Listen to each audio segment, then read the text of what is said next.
Do. All right, let me get everything ready for the family then. Present. Share screen. Window. Let's see if we can time it just right. Can we time it just right? Yeah, I think we did. Timed it just right. Magic. Welcome everyone to the Black Betterment broadcast. This is the 160th show, issue 160. Oh yeah. Tell your friend to tell a friend we're live. We have set up a station or a broadcast dedicated to helping Black people progress. And you're always welcome to be a part of that process because that's the idea. So tell your friends we're live today. And there is a dedicated broadcast YouTube channel that is just for helping Black people be constructive and move forward in every activity under the earth. Isn't that great? Sounds good? I'm sure it does. Now, while we do that, let's go through the traditional starting. We'll give you some updates going on as well. Look, some good, cool, fantastic, megally good stuff that's been going on this week, and we will be covering them. But let's go through the process. Don't forget, please, to follow the Black Betterment Building Instagram page. If you haven't, you should. Now you know. Go and do it. Yes, please. All right. All right. So the freestyle statements, that's very important. Please do not forget these freestyle statements. It will help you stay on track. Now, when it comes to working as a collective with only Black people on matters that benefit Black issues, Black progression, and Black ownership, Black people are collectively inadequate. Yep, we struggle at those things, and we're going to work on those. Individually, you might find a non-Black person who shows some kind of camaraderie towards Black people. However, collectively, Black people have no friends. If you didn't know, now you know. That's true. And the most important, of course, is constructive Black man with constructive Black woman makes a constructive Black family. Yes, it's the science. All right. Don't forget, we always send the link out. Matter of fact, it's actually live now, so you can just jump in when you want. But generally, when we do, we have to uphold the 4D values, which are discipline, dedication, dignity, and discernment. Please don't forget that. That's very, very, very important. Let me just make sure my stuff is working. Hold on. Yep, this is better. Excellent. So that's it one more time. Discipline, dedication, dignity, and discernment. If we uphold those 4D values when we're trying to find solutions, it'll be just that teensy bit more easier. Because sometimes it might be most challenging trying to help Black people move forward. It might be, who knows? But if we use these 4 things, it might make it just that slightly more easier. And also, if we cannot use any derogatory language, that'll be very helpful. Unless we're studying, the terms under some case study. But generally, when we work with Black brothers and sisters, please let's not use any derogatory terms. Here's some list here. Feel free to snapshot it. Let's try to use more descriptive terms or empowerment terms, less derogatory terms. If we can. So for those that know what Black Betterment is, it's Black people helping Black people and Black issues for betterment. That's all it is. It's a lifestyle. That's it. This broadcast promotes the lifestyle in the hopes that other people will practice that lifestyle. And who knows, they might make their own broadcast promoting the same lifestyle. Kind of like a chain reaction, that kind of thing. So that's what we're doing. That's what we're doing. Now, what is today's topic? So today's topic are 2 things that are very important. What are the 5 stages of grief? What are they? And can these stages help with Black betterment? We have to unpack that. Sounds like a very interesting topic to an extent, I guess. Let's see if we can work that out.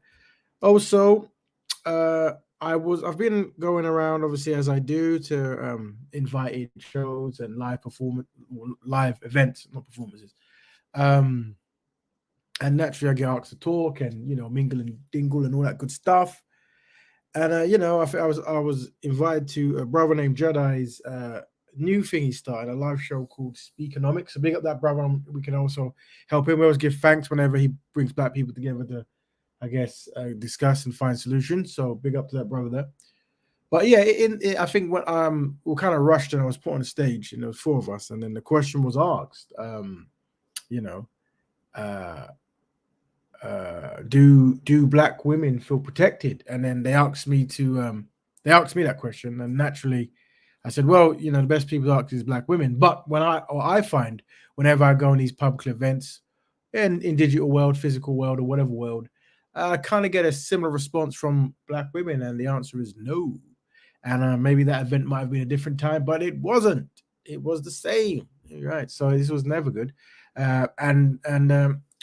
The question is, should we create a listening and learning space to fix this? And the reason I say is because at the event, um, should I go into it now? Because do we do which one do we think? Yeah, let me start with that one, and then we'll go on to the.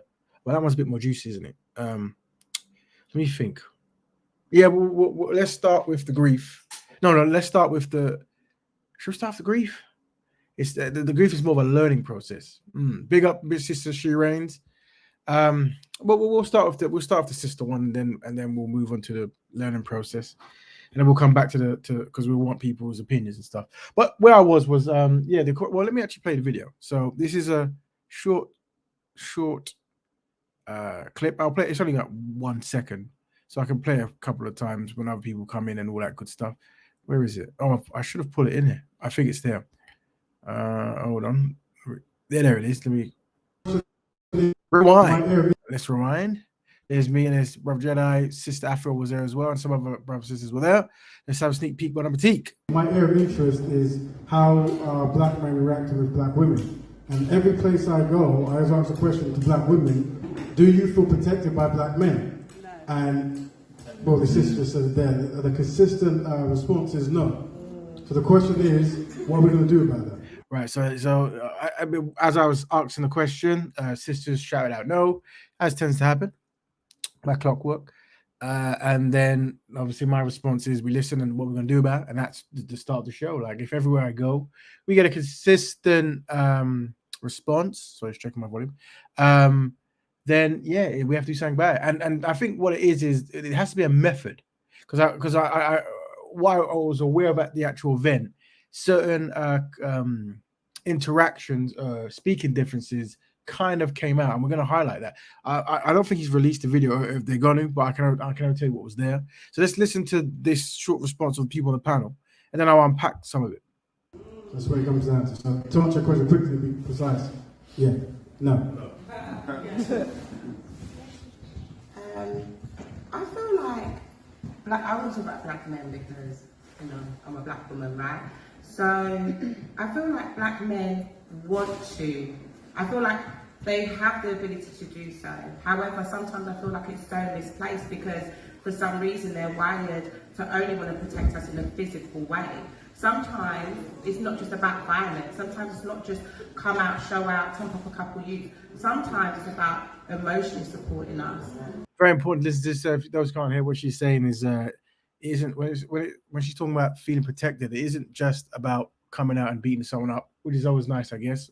Maybe it could also be an emotional response, and that's the area of interest I'm at because sometimes because our men are in masculine mode at so many times. When we respond to certain challenges, we're still in masculine mode, and it could come across as somewhat confrontational to the untrained ear. And we'll unpack that a bit. We'll carry this to the sister. I think they're called noise and banter. I think this is what the sisters are called. Sometimes it's about hearing us and seeing us. So sometimes it's non-verbal. It's not every time we need you to go and use your fist and get caught up in jail. That's not always Facts.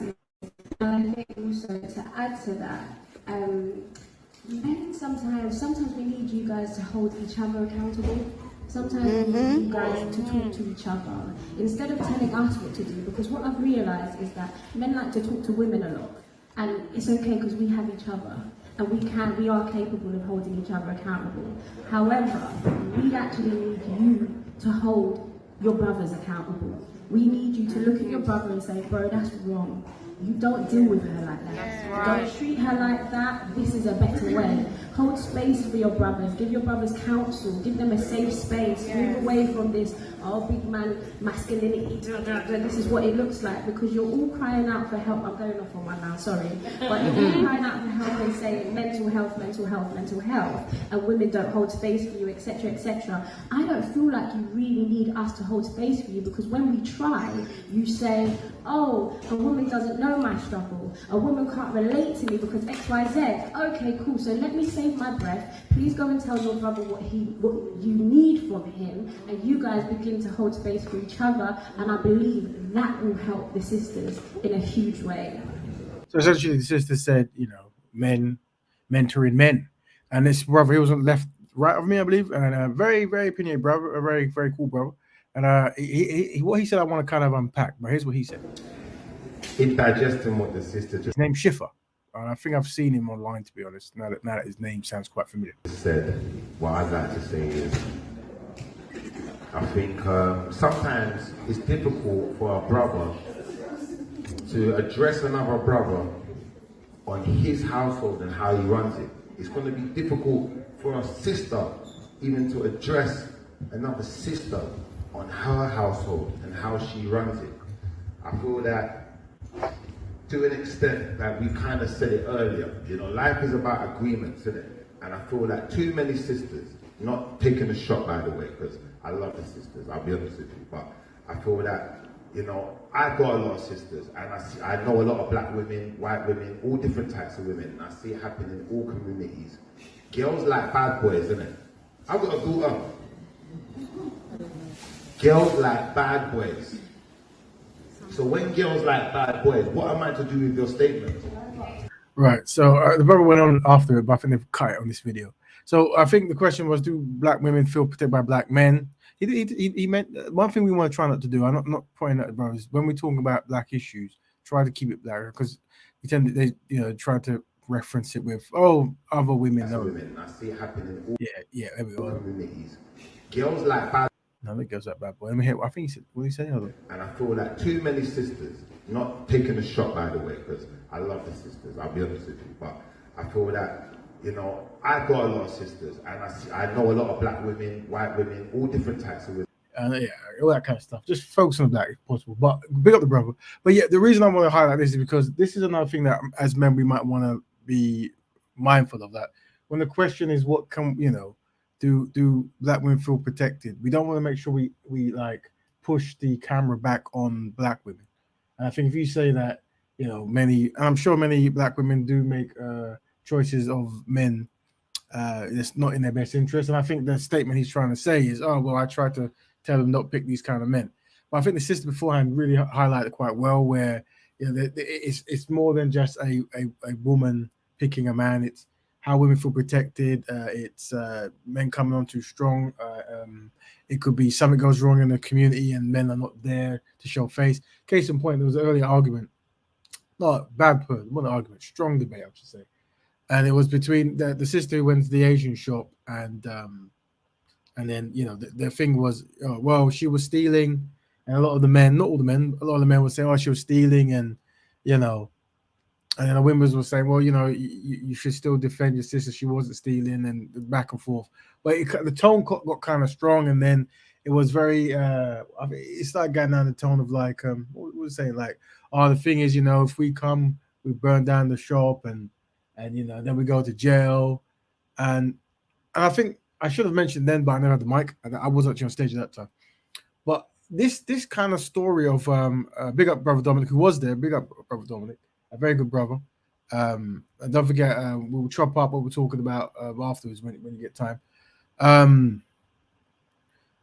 This way of when you're telling a story, whenever we're trying to do something or someone's trying to get something achieved, I think I mentioned last week where you can either tell a success story or a failure fairy tale. You see, and this is what I'm saying. Where it's like sometimes women are saying they want to be protected, and you say, if we come down, we might overreact and harm people. And it's like the sister was saying just there that it's not always you come down to do wrestling moves on people. Figure four leg lock, discus, giant swing, sharpshooter. You don't have to do these kinds of things. Like it could just be more support. It could be just being there. It could be listening calmly. And this is why, as men, we have to create spaces where we talk to each other. But let me go back to the thing if I can. What's the question again? Overall, black women don't feel protected by black men. Should we create a listening and learning space to fix this? So maybe we should do that. Maybe we do on this space. There was a time where a couple of months it was women speak and we make notes and we try to respond accordingly. And then, we go back and deliver whatever needs to be delivered. But that might be a good practice because sometimes what happens is in that conversation I've observed, women confess some of the challenges that they go through, and then men unfortunately go into the defensive. And this is this could come from never really learning how to interact with women and knowing that there is a difference between men and women and how you address things. And I think this is something that we should really think about very much.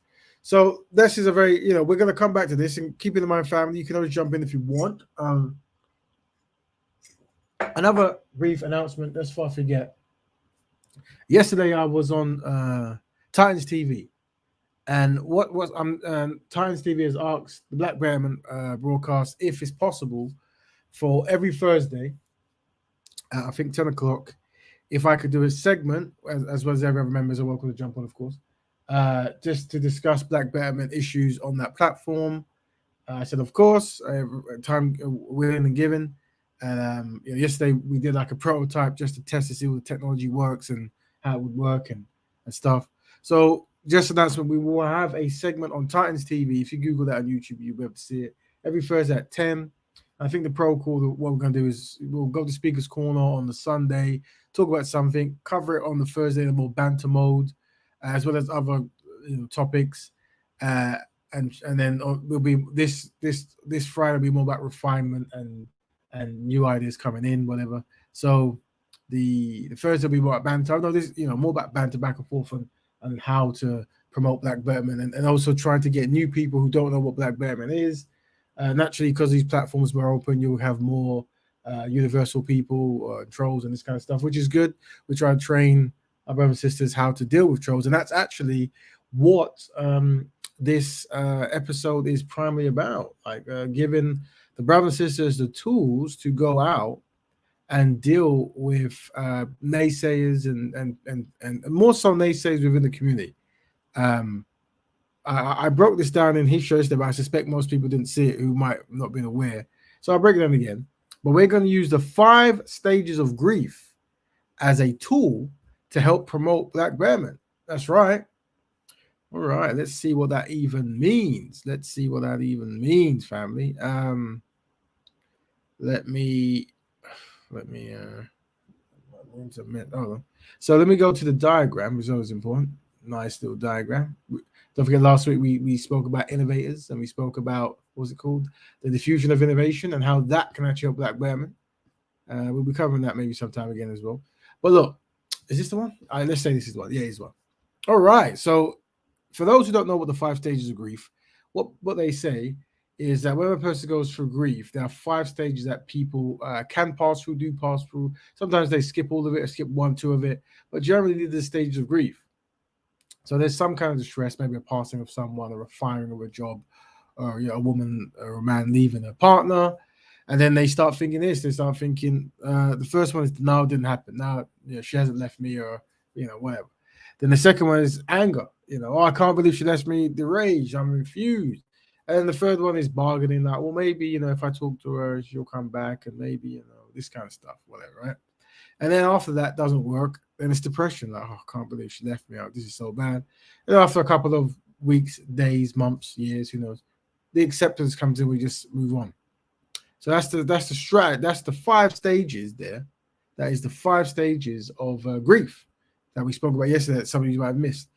And what I'm saying is it might be logical to actually use these 5 stages as a tool of when you're speaking to people publicly, more so Black people, of course, and you're trying to deliver them solutions of how to progress, but they're constantly either in denial, anger, or bargain, or you can equate their responses to such things. You see, so for example, you might be talking and you're trying to, and the question here is this. So if the question is, when Black people find out about global anti-Black racism, being collectively inadequate, and collectively having no friends, when they find about that, how do they react? So the first one might be denial. They might be like, Black people are doing fine, and I know some rich Black people. You hear that quite a bit, don't you, family, right? And then there might be, oh, there's no such thing as racism. So it's that kind of denial, and when I'm at Speaker's Corner and other places, you kind of hear that. And so now we have a method or a symbolic way of thinking where we can align that to. So, okay, this is the 5 stages of grief. So you're in the denial stage. And then what happens is you'll see them get very angry, So it's like, oh, no, you're a racist. I'm offended by that statement. All you ever talk about is race anyway, and physical wrestling. I agree. Blah blah blah. Then we know this is stage 2. So they're now in the anger stage. So you're trying to promote Black Betterment, trying to let people know about our challenges, and they get angry. Very odd situation, but they're dealing with grief. At least this is the framework that I sort of recommend we think about. They're dealing with grief, grief about the truth, right? Then slightly after that, then you hit the bargaining stage, they might skip straight there. And that is, well, Black people are social constructs, so we can't really test if we're doing bad or good because we don't exist. It was made up by the white man. Cool, okay, cool. And then, I know you're trying to promote Black love and Black economics, and you say they're connected, but we all know that love has no color. This is another bargaining. You have a set principle of what we know works for a people group, and then someone tries to change it with love has no color. And then you also get that, well, you know what? Everyone's human. We should work with non-Black people on fixing Black issues. No good idea. No, sir. But that's bargaining, you see. So now we have a framework to actually see where they're at when we tell them the truth about the wretched condition of, collectively, that is, of Black people and the history and the potential solution. But actually, you're going to see some of them, they're in the depression zone where they're like, there's nothing we can do about our condition. They're just in that. We can't do nothing. They're in that kind of slump zone. And then, Black people are useless. You've seen me in the park, and this has happened many times, And then people are angry. Oh, no. When they get past that, they might hit that beautiful spot when they go, yes, we are actually collectively inadequate. Is the acceptance stage. I'm aware we collectively have no friends. And I still uphold that Black constructive families are important. So you get them there at the acceptance phase. Now, when they're there, this is the time where we have to ask you, are you going to continue as you was, or are you going to practice and promote Black Betterment? You see, so once you've gone through the 5 stages of grief, are you going to continue as you was, or practice and promote Black Betterment? Now, naturally, that we deal with branding templates, campaigns, lifestyles, all that here, and we try to come up with lingos that works in Black people's collective best interest. Next week, I'm thinking of what I'm going to do is, as you know, there's a lot of people they use, because I remember the brother before we recorded, there was a French brother 2 weeks ago, and he thought I was going to say he was in the Matrix. And when people say you're in the Matrix, it means that you're living a lie and this kind of stuff, right? And it's a very good analogy, and they use it for anything. It could be for dating or homosexuality or being poor, whatever. They use it for any kind of statement that you're in the Matrix, you don't know the truth. It's a good tool to use. But what I'm suggesting is another thing that we're going to introduce is those who are unaware, the Matrix film and the Terminator film, a lot of the plot of it, actually, they say, with much evidence, was taken from a Black sister. And she made a book, and the book was called The Third Eye Matrix, I believe. I could be wrong, but let's go with it. I think that is what it is. So I'm thinking maybe when a brother or sister is just unaware of the condition we're in, and they're maybe we can say they're in the third eye matrix, and then we can use in that film The Matrix, the one that they allegedly plagiarized from my sister, they had the blue pill and the red pill, didn't they? They had the blue pill and the red pill, and I think if I get it right, the red pill tells the truth, and the blue pill means you continue with the lie. But I say, because we're now changing the concept of matrix to third eye matrix, which is its original name, but no one knows that, we should use that term. But we should also maybe think of when a person accepts Black Betterment or accepts the truth, and we have to work towards it, we say they've taken the black pill, you see. But unfortunately, if they refuse to do so and they continue ignoring the evidence, and they wish to live in a make-believe kumbaya state, then maybe they've taken the white pill. So this is a branding concept I'm thinking, and I might design it next week to see if it works or not work. Just concept, just ways to take things that exist that we can blackify and make work, and use quick, short-term, boom, boom, boom stuff, just because the ultimate goal is to practice Black Betterment. Last week, if you didn't miss, if you were there, we were talking about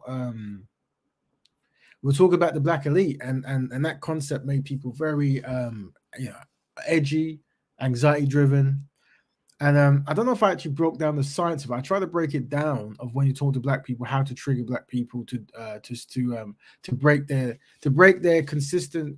This is the unsynchronized black person, sorry, but to break their consistent trying to find gaps in your logic, just so you cannot do constructive things. Big up, brother Daniel. Big up, brother. Big up, brother Daniel. It was him I met the other day. So big up, brother Daniel. I said Dominic, but Dominic's another brother who we talk online. So big up the contributions from brother Dominic and Daniel, and definitely big up Kinkel, who came on the show Titans TV yesterday. Very helpful, brother. We have to give him a black hand. Thank you for that. And also big up Sister She Reigns, always doing the Black Think Tank as very helpful. So fantastic, Black fam. Remember, we are coming together to find solutions, and we're gonna make that concept trendy, very trendy. But like I was saying before, when we were talking, we were talking about the concept of a black elite, and it causes anxiety, and because how it works is people are fearful of a concept of elite, because what it tends to mean is a king or a queen or a rich person born into some kind of privilege, and the average person can never do that. Yeah. So there's a resentment and jealousy that people are living lavish, making controls and having power, and there's people who are poor and can't do that. So you have this dynamics of wealth and privilege, and then you have rivalries built. So then by default, the elite becomes the enemy for many people, right? And easy target and prey for insults. So when you say that you are trying to form a open door elite or a new elite, then say, whoa, this is not the way to think, because elites are bad. And we want to use that concept of negativity of elite because it's very important. Because what we're trying to do is we're trying to highlight that actually anyone in the black community can be dedicated to Black Betterment and be seen as an elite person, in the sense of an elite person is someone that does something consistently very well and is dedicated, and they train to be at that top stage. So naturally, the people who are consistently doing it are the elite, right? So we can say that we have an open door elite, and if and actually all you need to do is practice utility and unity, and you're part of it. Now, this is why when we were studying the video 2 weeks ago, and I know it sounds like old thing, but I will try, because remember we do use case studies there. Very important, very important. And let me see if I can find it again. Yeah, I'll be quick. Where is it? I think it was this one. Oh, was it not? Or was it? Oh, there we go. I think it's this elite. There we go. Big up content. Big up. So this brother, wonderful. Any black art, black creative expression is owned and controlled by black people. We have to come to black people to actually get permission to do it, right? And black families find the. So what you want to also observe is how the reason why we say be constructive is because if you're not constructive and polite and this kind of stuff, your delivery will be used as the backdoor exit to go, oh, this guy is a bad person, and then let's talk about the bad person isms. Let's not talk about what you're doing. What you want to be doing is constantly being constructive and saying that the solutions and what you want to do and how you look forward to working with constructive brothers and sisters to do that. But what you'll find when you talk to many brothers and sisters, especially who are unsynchronized, is they'll never join in. They'll never actually, they'll always try to find flaw and stuff, and they'll never actually confess that they support any concept, whether you're part of it or not, and just certain ideas of black love, black families, black economics, or they might brief over it and they might grunt a yes, right? But what tends to happen, they start getting anxiety and anger by telling the truth, and then they start seeing that you might want to be a messiah, this kind of stuff. Constructive black woman, marry her, and have a constructive black family. Yeah. This is the trinity of triumph, right? If we can do that, it has to be tangible, because unfortunately what many black people do, and we can all agree to this hopefully, is we say lovely words and then we walk home. Yeah? And I'm saying we shouldn't do that anymore. We can see that.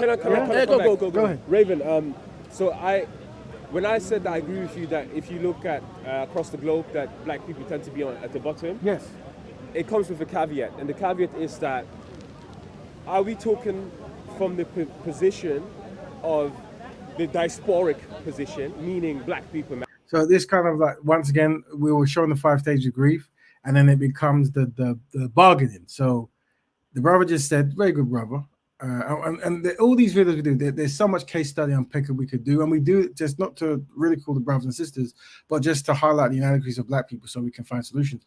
And the brother said, yes, man, when you say that, everywhere I look, brother, the people described as black, the African descendants, the Aboriginal descendants, the dark-skinned people, the people who are labeled black Negro, these kind of people seem to always be at the bottom. You know, it's like, I'm like, yeah, that isn't that something? Isn't that something? And it seems to be by design. Yeah, ooh, that's crazy, right? And then they then go on to something else that doesn't actually conclude a solution to that problem. It's more so words, languages, you know, and this kind of thing. And I'm thinking, okay, what am I going to deal with the problem you just acknowledged? You know, you say, I agree that the house I live in is on fire. I'm like, okay, should we maybe try to get some water to pull it out? Maybe no. You want to talk about how hot the fire is and how maybe the house would be, you know, was once nice. So I don't know. What are we doing here? Mexico, black people in Brazil, black people in Canada, or are we also talking about the Africans in Africa? Because I'll explain. Now, they want to go all around the ethnic groups and show that different black people behave differently. Very true. Okay. It still doesn't. We're still highlighting the shortcomings from most black people and how to fix those. And we can be specific with, say, London or England, or wherever you want. It's not a rocket thing. But once again, we can put this in the 5 stages of grief, where you're in the bargaining stage, you see. Because this is the thing. If you go to the doctors and there's 100 people, yes, if the doctor prescribes the same medicine to the 100 people, some of them. So the medicine that we're prescribing is black people working with black people on constructive outcomes, black families, black economics, black ownership, black health, doing what other adequate groups do naturally and by osmosis. That's what I'm saying. So the brother will say something like, well, you know, the doctor might give a pill to this person, but it's not good for that person. And I get that. Once again, I push this down to bargaining and not actually just being very tangible and straightforward that something is wrong, let's fix it. Will die because the diagnoses are different. I see what you're trying to do. Different people. I agree, so the point, this is what I'm trying to say. I think it's true to say that there seems to be deficiency when it comes to people of color in a diaspora, and there seems to also be problems on the African continent. And they're different, but similar. They're different, but and I explain. similar. So basically, here's what it is, right?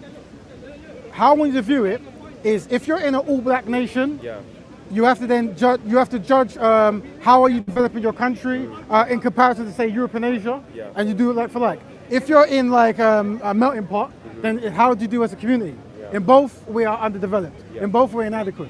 So by acknowledging that, we can work. Because the thing inadequate, man. Fucking. Once again, you see how the word trigger, you know, adequate, you know, not fit for purpose, struggling when it comes to working as a collective. I think there's no more accurate description of our underdevelopment in teamwork ethics that are dedicated to forwarding black people in every area of people activity. There's no more accurate description. And by acknowledging that, we will then find solutions. Because the challenge is, if I do not start conversations by saying we're inadequate, when I start suggesting black economics, black families, black ownership, people have a heart attack because you're depriving them of things they really love. Like, I really love working with non-black people, marrying them and building up their economics. So you're saying we should do less of that and more building ourselves. Are you crazy? Are you mad? How is marrying black women and being constructive going to help black people? How is creating institutions dedicated to helping black people going to help black people? How is looking out for black people's best interests going to help black people? This is literally what they're saying if you break it down. And this is why we're collectively inadequate, because once again, unfortunately, brothers and sisters, from my observation, one thing that we've mastered better than most other people is collective subservience, how to collectively fuel other people groups, how to collectively give away resources for free. And I'm saying there needs to be an eye-opener or a third eye matrix. You know, we need to know about the third eye matrix that we're in there. And then we need to take what? We need to take the black pill. You see, you notice how the metaphors work? You see how it works, the analogies? So if once you're aware, we've given you the black pill, isn't it? But you might then still want to, we've given you the information about the third eye, and we're saying this is the truth. Now, do you want to go back to how it was and take the white pill, or do you want to keep this information and work towards the betterment and take the black pill? I suspect there'll be many brothers and sisters who will just swallow a jug of white pills non-stop. Give me seconds and thirds. But unfortunately, that's why we didn't have to talk about the concept of the open door elite, because for those who weren't listening last week, we'll break it down very quickly now. This is for those who missed it. When new ideas come into public, it comes in stages, and it is done by a small group. So I gave the example of the LGBT. They're doing very organized practices of trying to introduce to children the concept that a boy can be a girl and a girl can be a boy, and there is no gender, and all these new sexuality stuff can be practiced, and it's fine, right? This is obviously not normal because we weren't practicing before, but they want it to be normal. They want it to be accepted. There's reasons why, and I'm sure they have their reasons. And naturally, it isn't a favorable in many groups. So people find it very hard to digest. And that's why they say innovation, you have to have an idea that kind of works in a best interest. So that's a very minority kind of concept where, this whole LGBT need stuff and affirming stuff. It's very minority, right? Because it isn't an idea that they're trying to pass in the actual LGBT community, because they accept a lot of this, right? They're trying to pass it in the mass world. That's why it's hard. This concept of Black Betterment is actually just for Black people. So amongst Black people, the hundreds of Black people in each land. So we say in England it's 2.5 million? I want to say it's 2.4 million, I would say, photograph from memory, right? What we're saying is amongst that, we need 60,000 who are going to be the innovators, the 2.5, right? And those innovators are literally going to come up with a whole lot of ideas, concepts like black pill, white pill, concepts like how to marry Black people, how to be constructive, how to build banks or farms or whatever. Just the codes and ways of operating, the scholars, the dedicated authors, whatever, of how to stay Black Betterment focused. These are what we call the innovators. And that's 60,000 in the UK. That's 2.5, right? And the idea is that is when we get those ideas, i.e., we've just said that we're going to use the 5 stages of grief as a way to deal with unsynchronized Black people. These ways are promoted. They're used by what's known as the early adapters, which is 13.5%, which is, my maths ain't good. I wrote it down somewhere. But you work out on your calculator, right? And let me know. I want to say something like 170,000, but I could be wrong, as I usually am. Or maybe it's 250,000. But who knows? My memory is terrible, right? But this is what it is. So when we're talking about the elite or the open door elite, right? We're literally looking at, if you look at this fantastic diagram, we're looking at the inclusion of the innovators, the early adopters, and a bit of the early majorities who will be there. But all this comes from people who want to do it. So that's why we use these language to trigger people correctly, because we want to start that energy, start on a, get someone who you really want someone to you. What you're saying is wrong, and it's unfair because I might want to be part of the elite, but you're not going to let me. Go, oh, you can just help Black people, and then go, oh dear. Oh, I didn't know it was that easy. I thought it was like you had to be a millionaire. It's like, oh, no, sir. You just have to be dedicated Black people. Are you willing to join? You're not? Okay, cool. So it was just more performative, wasn't it? And fake outrage, which you're going to find a lot.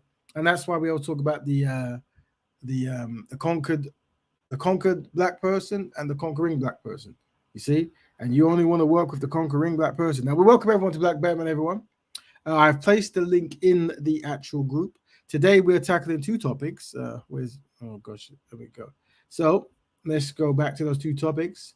The first one is, what are the 5 stages of grief? And can these help with Black Betterment? We went through, if you missed it, we can go through again if you want to know. It is very important. And we can literally watch any video of Black people arguing about the solution to our challenges. And whenever you see the unsynchronized Black person, we can actually equate it to the 5 stages of grief, and we literally can do that. And it's actually a science. It's actually a social science. It's something we can do, and it's very handy. And I will be using it from now on. Very handy, very, very useful tool. And if you want, we can go over that one more time. And who knows, maybe we can get a video and watch it and break it down. Like, yep, this is what's going on now. Maybe a good one is that Umar Johnson one where he went to that news channel. I know I had it at one point, but I wonder if I can run a search for that. the thing with me, right, is I need to label things better because sometimes I don't, and then I'll never find it. Let me see if I can type. I probably read really wrong. Let's see, no, not you. Oh, But what all right. This is got a lot of trans stuff going on. Cool. No, I can't find it. But I got interesting videos here. Welcome, brother Kel, to the Black Betterment, brother Black Betterment. Black Betterment, Brother Raven, and the rest of the Sun people There you go. listening. Black Betterment. Well done yesterday, brother. On joining the Titans TV Black Betterment banter. You brought up some amazing stuff for us to cover. Well done. It was very helpful. Black Betterment, brother. Black Betterment. There you go. So today's topics are as follows: the 5 stages of grief. Can these stages help with Black Betterment? We show some symbols and diagrams, and also overall, Black women don't feel protected by Black men. Should we create a listening and learning space to fix this? This comes from I went to a place called Speakonomics from Brother Jedi's creation, and I noticed a consistency in a speaking difference between many Black men and Black women, and sometimes I think talking over each other might have been there. It was very respectful in times, but at a certain point, men and women the sisters wanted to explain why they consistently say they do not feel protected by Black men, and Right. and then unfortunately a few of the brothers were somewhat defensive. Maybe there was obviously brothers who wasn't, and then some others tried to check, but generally that energy was there. And then naturally, when I showed the video, sometimes some of the brothers would say things like, well, we try to give you advice about your boyfriends and you don't listen. And it's a bit more than just that. I think it's overall, the energy. And I think that response, trying to respond with a defensive response might be part of the energy where someone doesn't feel protected and then you put it back on them to feel it's them. This might be the problem. Right. Well, first of all, the 5 stages of grief, brother, is a great political analysis because we need to, as a people, stop using subjective feelings around each other when we're dealing with political issues. It's something that is very problematic.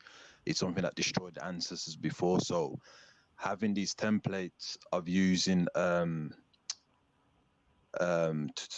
objective type of morals to keep the African descendants when they're explaining betterment is very important. I believe this can be applied to the sisters as well. If we understand the female logic, and instead of having a competitive energy and mindset of the Black woman trying to compete with me, I need to shut her down, rather absorb it, be very stoic, and see how you can understand and to put it in perspective. And the 5 grief should be with that, because I've noticed, what I noticed with women is that they're very expressive, very more than us men.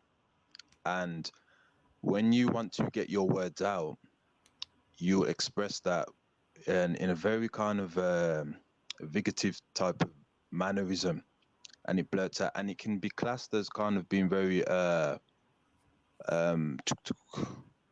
would say lacking wisdom. You understand? Yeah. And because us men, we don't really kind of deal with each other like that. Like, could you imagine if we're walking on the street or with our friends, and one of our friends just expresses in a way that makes us, we've been dominated, we're naturally going to either dry you up or put you in your place.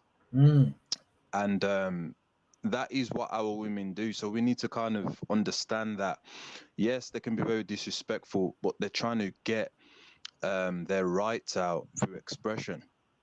You know what I mean? And understanding the gaps, that when it is going to happen, that we kind of practice the 5 stages of grief, can limit these particular mindsets that causes chaos. You know what I mean? So Yeah, this is good stuff. Quick, what's it? Black Betterment broadcast. Can you estimate the synchronized ratio in the African diaspora? Okay, well, the truth of the matter is, I would say a very high percentage of black people are unsynchronized with Black Betterment. A very high. I would say because we're not seeing any change. You're probably looking at like anywhere from a 1 to 7% synchronized, while while 95% whatever is unsynchronized. Just in entirety. Now I could be wrong. I don't have the robotic technology to dance around and find it, but I suspect Brother Stanley wants to ask in flesh. So, Brother Stanley, we appreciate your questions because you do represent a good percentage of brothers and sisters who might who might be wondering what pill should I take? Should I take the white pill or the black pill? When it comes to information and practicing Black Betterment. Is that a fair analysis, brother?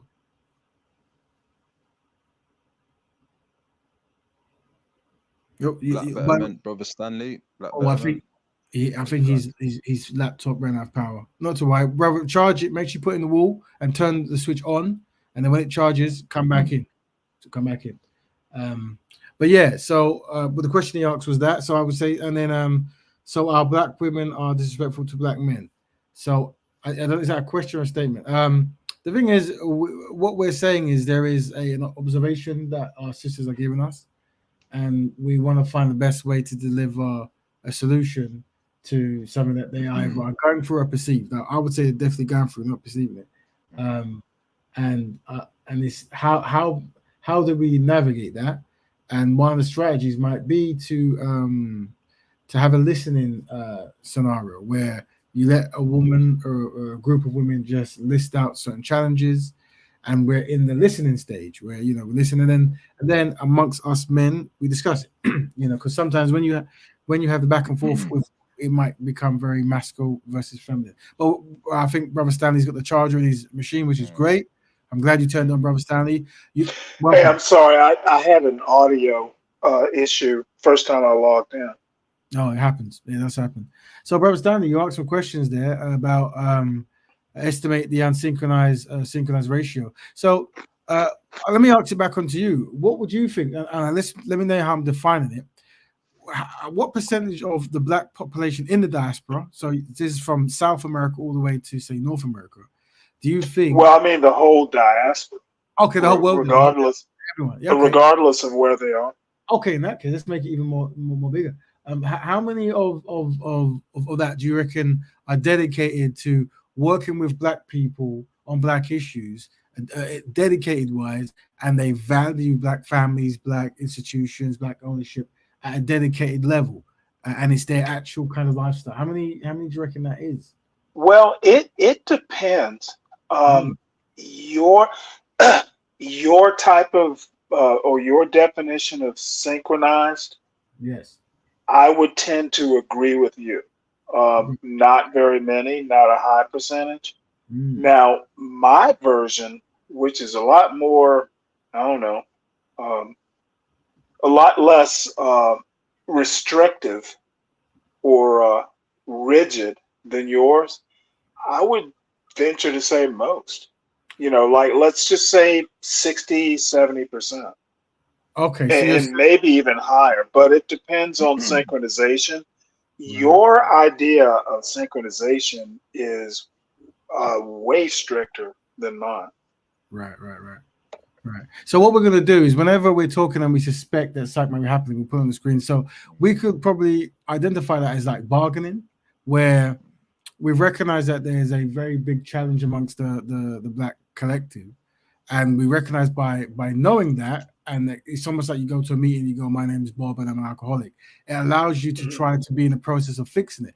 But if you don't know it, then you might not be motivated to fix it. So what you did there, Brother Stanley, indirectly from the back of your mind might actually be a form of bargaining, where rather than actually facing could be. I don't know that I agree with that. I'm probably wrong, but we're just letting you know that that's how we're going to use the social science. That we've established that black people are not working in their best foot, and we're struggling to work together through many historical reasons. And we have a goal of how to do that, meaning do the things we're not doing as a unit, like other collective groups do. Yet when we get there, then people go, well, maybe we're being very harsh. Maybe we're being harsh. So What do you reckon might be very harsh about some of the Black Betterment requirements? What do you reckon might be a bit too harsh for Well, Black? I mean, you were just mentioning that basically black women complaining about the behavior of black men, black women, and again, I was, was just listening. Maybe I didn't pay that much close attention to it, but a black woman complaining about a black man's behavior, you forgot the part about maybe that black man needs to think about his behavior before he puts that woman into her place and Okay, well, starts talking about, right, positioning and traditional roles and all that. Maybe right. the black man's wrong. Did did that black man think about what that black woman said? So, just to give you a better context over where it And comes this from. isn't bargaining. No, no, let me It's explain. a close relationship where the woman feels comfortable talking to her man about behavior that she doesn't Here's appreciate. the question, brother. So the question is this: it was, and and it was a question that I've seen in America and the UK, and certain other Well, smaller we're countries. talking diaspora. Question. Let me say the question first. So the question is: do black women feel protected by black men? And overall, Well, that's that not was the the question. part I was talking about. Okay, well that okay. So You uh, you specifically mentioned black women criticizing, and I guess you're right. Criticizing black men because they don't feel women criticizing black men because they don't feel protected. that's right. And my question is before you start, getting all high and mighty, Who's high? because there is a code for synchronization, Yes. does the black man actually think about why the black woman makes the critique or criticism? Well, yeah. So that's why we have the listening and discussions. So rather than reacting gun ho straight when we hear Well, news, you forgot that part. You didn't mention it in your soliloquy. okay. Well, what we're discussing this week is there a value? Let me skip to it to show you in having, and it should be in the title. Let me give you 17 seconds. Should we create a listening and learning space to fix this? So we're talking about a Hmm. concept of And idea. the answer is yes. Okay. So and the idea would be, and we can also refine it here. Well, But women when speak. you start listening, you Mm, don't have places. You are equal in your listening and your criticizing. yeah. Or Okay. are there places in that space? Well, the idea is black women are letting us know how why they feel a certain way through their No, experience. they're not letting us know. They're critiquing and or Um, criticizing. There's a difference. But brother Stanley, that's what I was saying before, right? Is that understanding the female logic and the male logic is completely different, Okay, right? when It's you're way completely why different. should you Right? try and figure out the female logic? How about just listen to what the woman is saying? But you Where does just said logic that, come into but this? because you just said that they're critiquing, you see, brother, and not all the Or time they're criticizing? critiquing. Yeah, They're but even it may critiquing and appear criticizing are two it may different things. appear that way, brother Stanley, but in To actuality, who? it's how they express through certain pain. You see the difference? So when someone's expressing through No. certain pain and they've given up hope on the future, they're going to display a certain mindset. So it's for the black men to assess it, right, with political No, science. it's not for the black It, man it, to it assess. It's for the black man to listen, then assess. listen is assessing though, brother Stanley. No, These it's are not. parts of They're two yes, it different is. things. When you You write, can when you can hear go on, what you want to hear and right? assess, or hmm you can listen and actually assess. okay. When you're listening, brother Stanley, right? It requires a certain comprehension. To be able to comprehend Well, let something me and come ask with a you a question. solution, you have to assess it at the same time. Why I say you have to assess it? Because if they are expressing certain things and we're looking at it in a negative Certain way, things. right, then we're not listening, are we? In that. But if you're listening and assessing and come with a solution, then it doesn't seem like criticism. It's, in other words, it's a warning saying that we need help, sort it out. But because we as men, because we are in this role of competing with women and vice versa, is that anything that a woman says, we naturally go on the attack and vice See, I versa. don't agree with that. Well, this is how society has molded the man and woman, which is why women reflect how much you show them. And they're definitely reflecting and know that to talk to us men, that we get very triggered easily. And we shouldn't, as men, get triggered easily when a woman expresses themselves, because we're the ones who are supposed to be the leaders, who're supposed to compose our emotion and be very objective to bring the best out in So them. essentially, what you're saying is women need to be careful of how they approach their leaders and what they say, how they say it, etc. Is Uh, that correct? No, I I've said never that heard that at men, all. exactly. Well, they can't. Well, no, I heard the exact words. Women need to be careful how they approach their leaders. Where did you hear that? Where did you hear? I just heard Kale say it. Not No, I never verbatim, said that. but I never said I'm kind of taking the essence of what he's saying. I Well, never It's said that. essentially what Kale is saying is okay. it's not a 50-50 listening situation. The synchronized black woman has her role and her approach of how she makes her complaint or critique or criticism. And the synchronized black male has his role in listening, assessing, etc. So Essentially, it's not an equal partnership. It's a junior senior, to use a crude term. well, let's make it more simple. We're saying that there's a general feeling amongst black women that they do not feel like black men are protecting them. Now, whether I don't even know that that's true, well, but do continue. you I talk, don't do you talk have to a black women, Stanley? absolutely. I And have black women like a mother and a father. I'm now sorry, a mother and a sister. I know outside plenty of black women. outside of them, like black women at the workplace or who you might see, have I you ever asked those dude, questions? you know how old I am. I've talked to black women for damn near 60 years. And for 60 years, have they always told you that they definitely feel that black men protect black women from their experience? They feel protected in the You space. know what? There's some in relationships.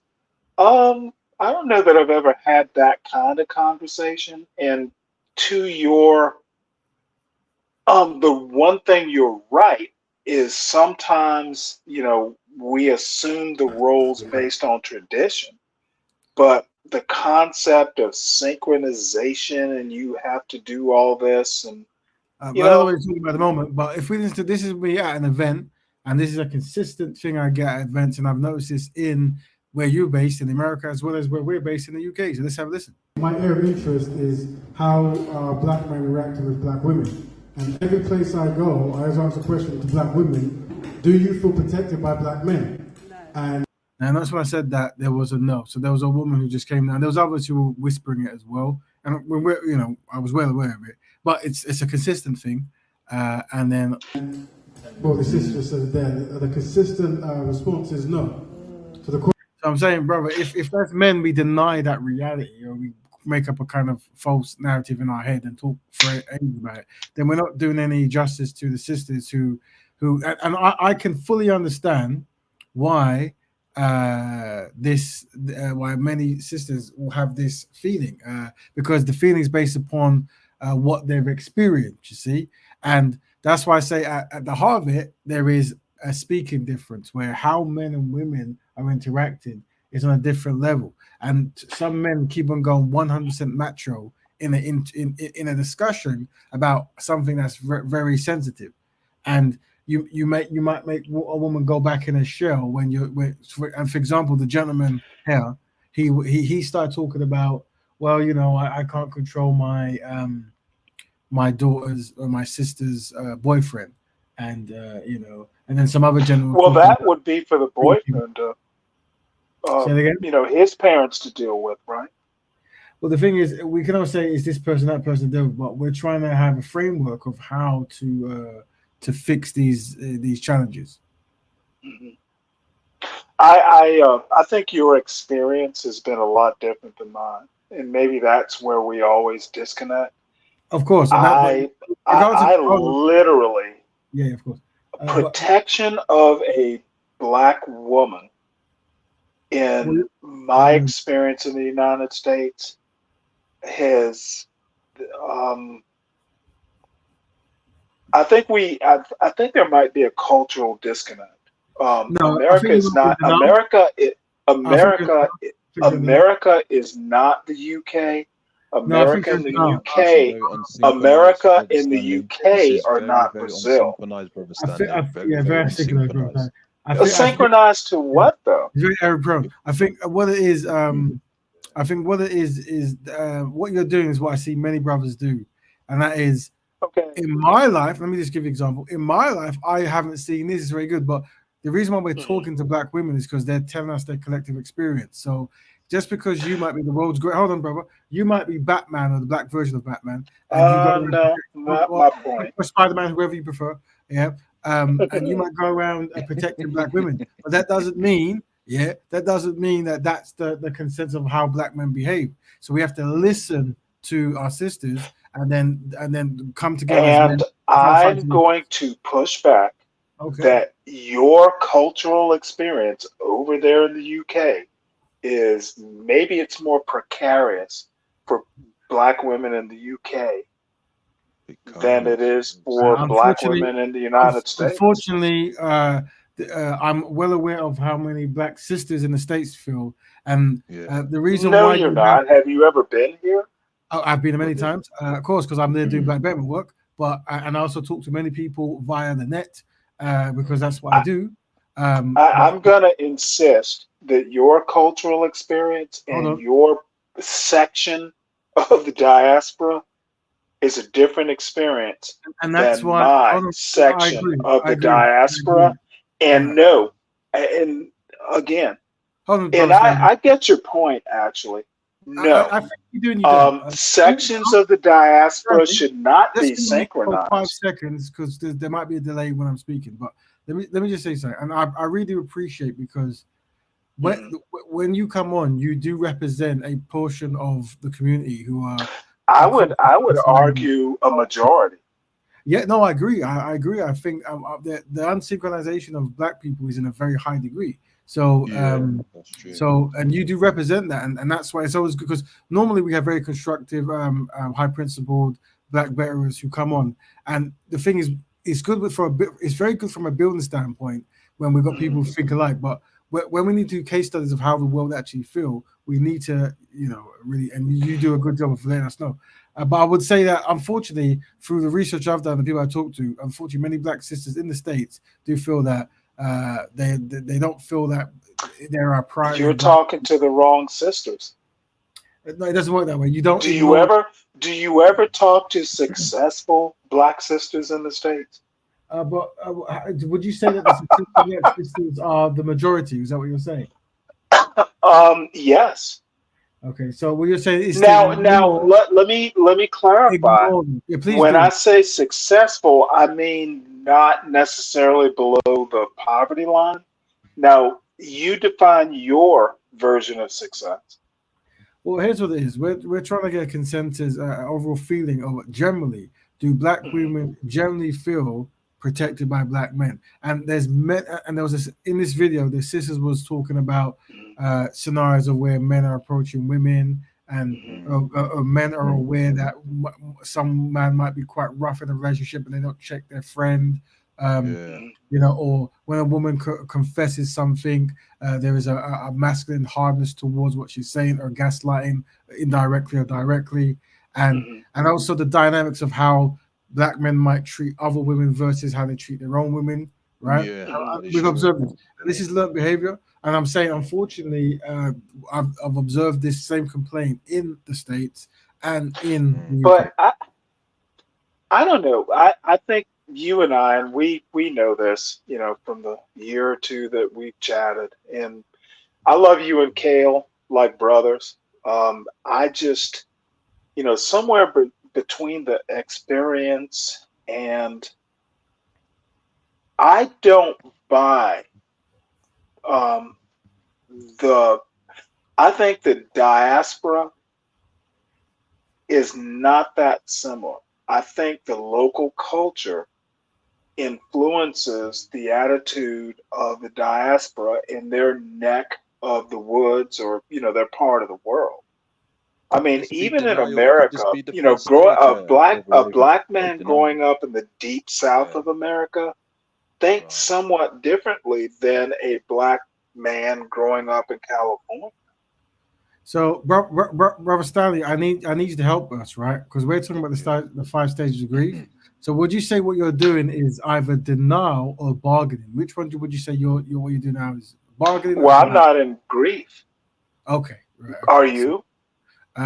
no, because I've accepted where we're at. So I'm here. I'm So on this sorry, chart, my on this chart, life isn't that full of on this grief. chart, brother, would you say you are? Where would you say on this chart? Where I are you? would say I would say it's not applicable because I'm not grieving anything. What are you Okay. grieving? Well, Well, you seem to be in denial, Brother yeah, you Stanley, seem to be in about the denial. reality, No, saying that the I, black I'm woman in saying America I'm is not, saying and that's there are denial. many things Right, there are many right, things I'm right. I grieve for, but um, the diaspora and the very many Yeah. millions of successful African diasporans who But brother, we're have talking about protection of taken the their black woman as well. part of the Western culture and made it their own. But the black woman's not I don't Hold on, protected. grieve. brother We're Stanley. being very I clear. Brother She's Cal, in celebrate, denial. dudes. I'm just I gonna mute. I'm just gonna mute for celebrate them. Denial. 7 seconds. Go on, brother Cal. Just give him your analysis. Sorry, it Yeah. was a bit loud. Go ahead, brother Cal. Yeah, I'm still here, brother.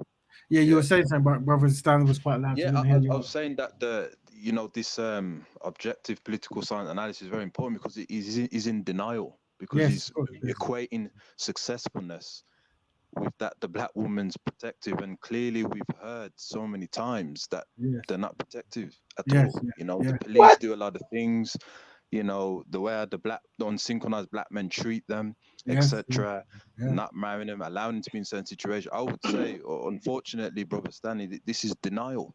Yeah. You're in denial. This is And a Yeah. I mistake. thoroughly Right. disagree Yeah. with you. Actually, I think you're in denial that Right. many black people in the worldwide diaspora, African diaspora, don't think like you do.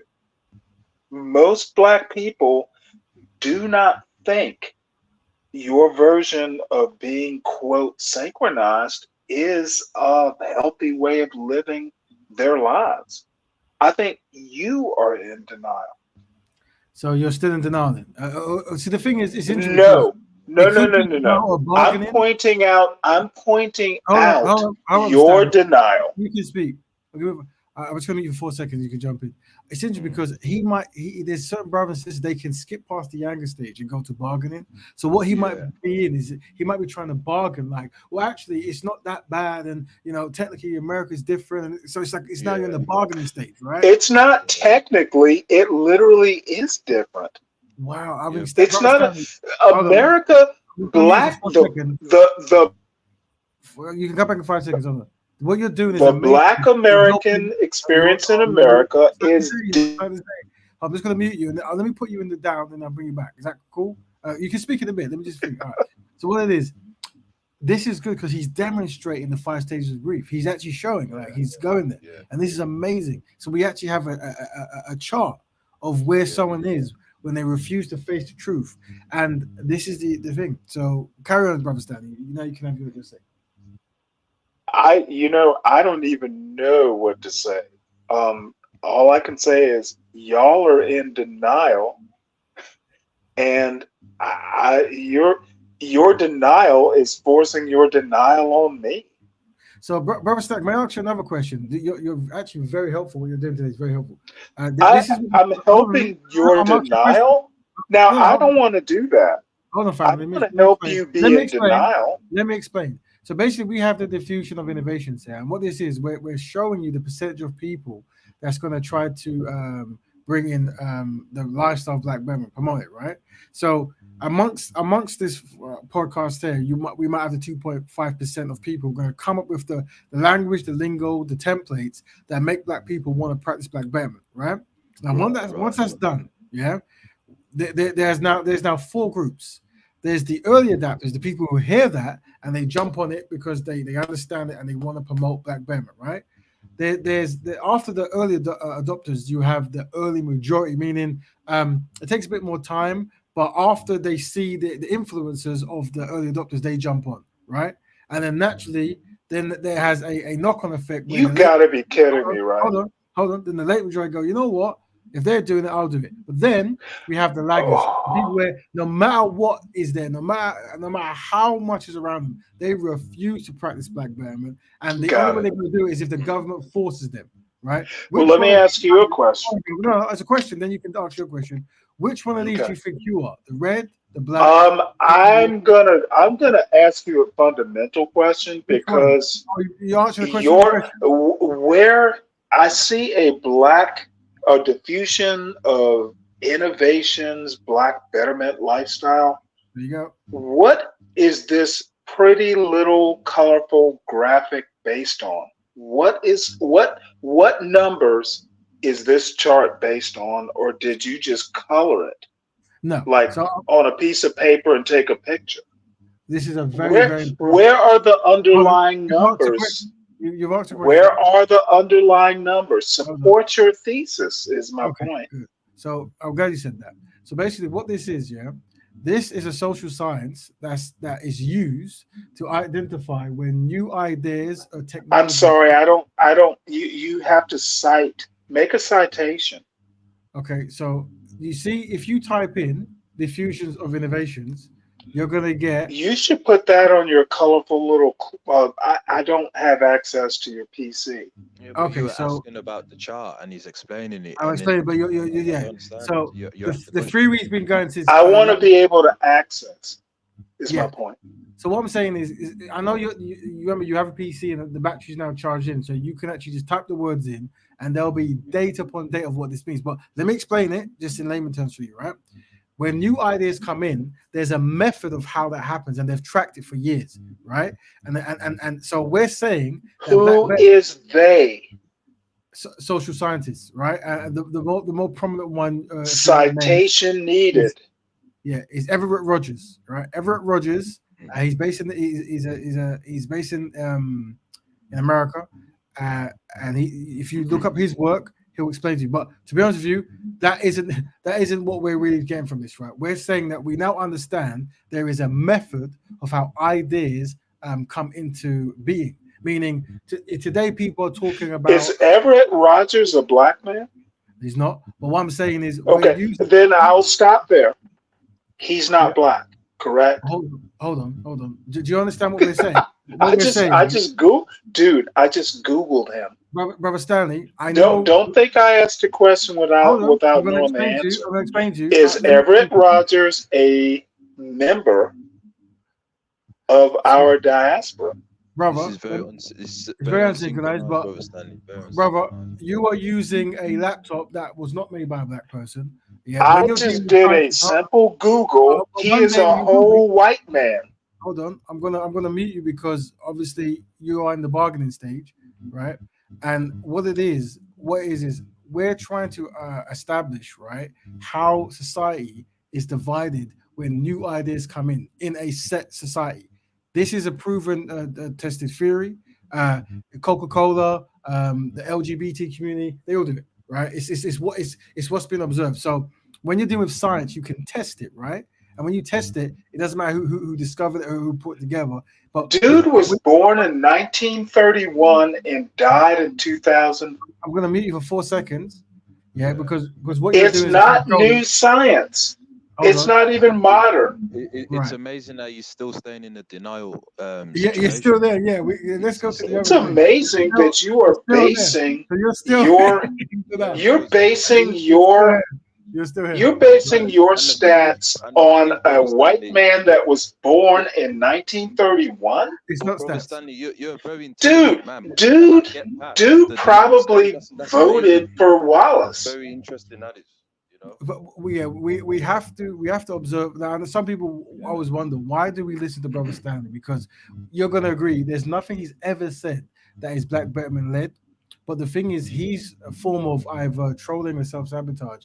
Is and there is a huge part of black society that believe this, right? And he's giving us an insight to that behavioral pattern. That's why there's nothing Well, he's. can I ask you one last question before You I asked go? a lot of questions, but once again, I asked you a question, and you answered my question with a question, right? Okay, And this is go part. ahead and ask me your question again so I can answer it Of course. directly so I can get to my question. It's Okay. your subjective feelings, brother Stanley, that's preventing you from. Please don't It's do your that. very. Rap It has a sounds that way. It is It very does sound that way. subjective Rap feelings, though. It is very Rap Raven subjective has a feelings. question for me. Please Now, let brother him Stanley, ask it. let us observe if he can answer this question. Yeah. Okay. Now we have the 2%, yeah, who bring in the information of how Two black point people. five Two percent. point five, yeah, 2.5, yeah, and then Rounded up, it's in the 3%. stages, no, we can't round up. If do what you want, right? But in the stages, we have early adapters, early majority, late majority, and laggers, people who refuse to do it. Which one would you say when it comes to actually practicing black betterment? Which one? Which Well, percentage? I actually can't say because this isn't based on science. So you're not going to answer the question. You're not even going to give us. No, I'm Denial. saying I Denial. can't answer the question because Interesting. what you are presenting me is basically Crayola crayons. It's Right, based right, on right, your imagination. But right, there's right. 5 stages, brother Stanley, and you're remaining on Dude, stage and one. luckily there are You know. literally Let us, five, five, we, You know. five Five bar stages. graphs. brother. We have to. I want everyone to say thank you to brother Stanley because Yeah. he is demonstrating the denial stage of the 5 stages of grief. Yeah. Yeah. Now we have to ask ourselves what will make a black person so dedicated to undermining black progress, right? Yeah. And this Well, is the can I answer that question? give me 5 seconds and you can come in and tell us why you aren't thinking like that. Okay. But what it is the marketing of the white person or the anti-black racist is so well refined that it literally trains so many unsynchronized black people to just be self-sabotaging. So many. And that's why we have this analogy next week we're going to bring in when we're talking about the third eye matrix, which we're borrowing from the sister's book to keep it synchronized and black led, Yeah. and giving them the black pill or the white pill. So people at home, if you when you accept the truth and you want to practice black betterment and you know what's going on, you are taking the black pill. Whenever you want to ignore it or carry on sabotaging black progress, you take the white pill. From this conversation, would you say that brother Stanley is taking the black pill or the white pill? You can write in the form if you want. Which pill has he taken when it comes to this understanding the challenges that black people go through and a willingness to accept it and find solutions, or just ignore it and carry on and find flaws in all kind of theories, whatever. Is he a black pill person or a white pill person? Let's find out. So they're going to think about that, brother Stanley. But while they're finding out, did you want to answer your question, brother Stanley? Well, it's going to be a statement before I hop out because I have That's you. another commit. I have another commitment. Okay. Kale, I put a link in there. It's a Marcus Garvey video in the chat, and I also asked IC3 to pass it on to you. So I'd like to know your thoughts on it. And then I don't know. I know you guys have You your. haven't put it in the chat. I I'm don't think sorry. you have. Stanley, you're mentioning Marcus Garvey, right? And Mhm. but Marcus Garvey would not be fond of how you're behaving right now, because the But you major. know what? Hold on, brother You have Stanley. to Brother be Stanley, careful. I allowed you because Marcus Well, Garvey, wait. right? I didn't get a chance. I just said I put a link there. Now you're going on. I'll listen. Go ahead and There's no say what link. you got to say. Brother I'm Stanley, just there's no confused, link. man. I'm very confused because I'm sorry. Marcus Garvey was about self-determination, And I for would black tend to people disagree with you.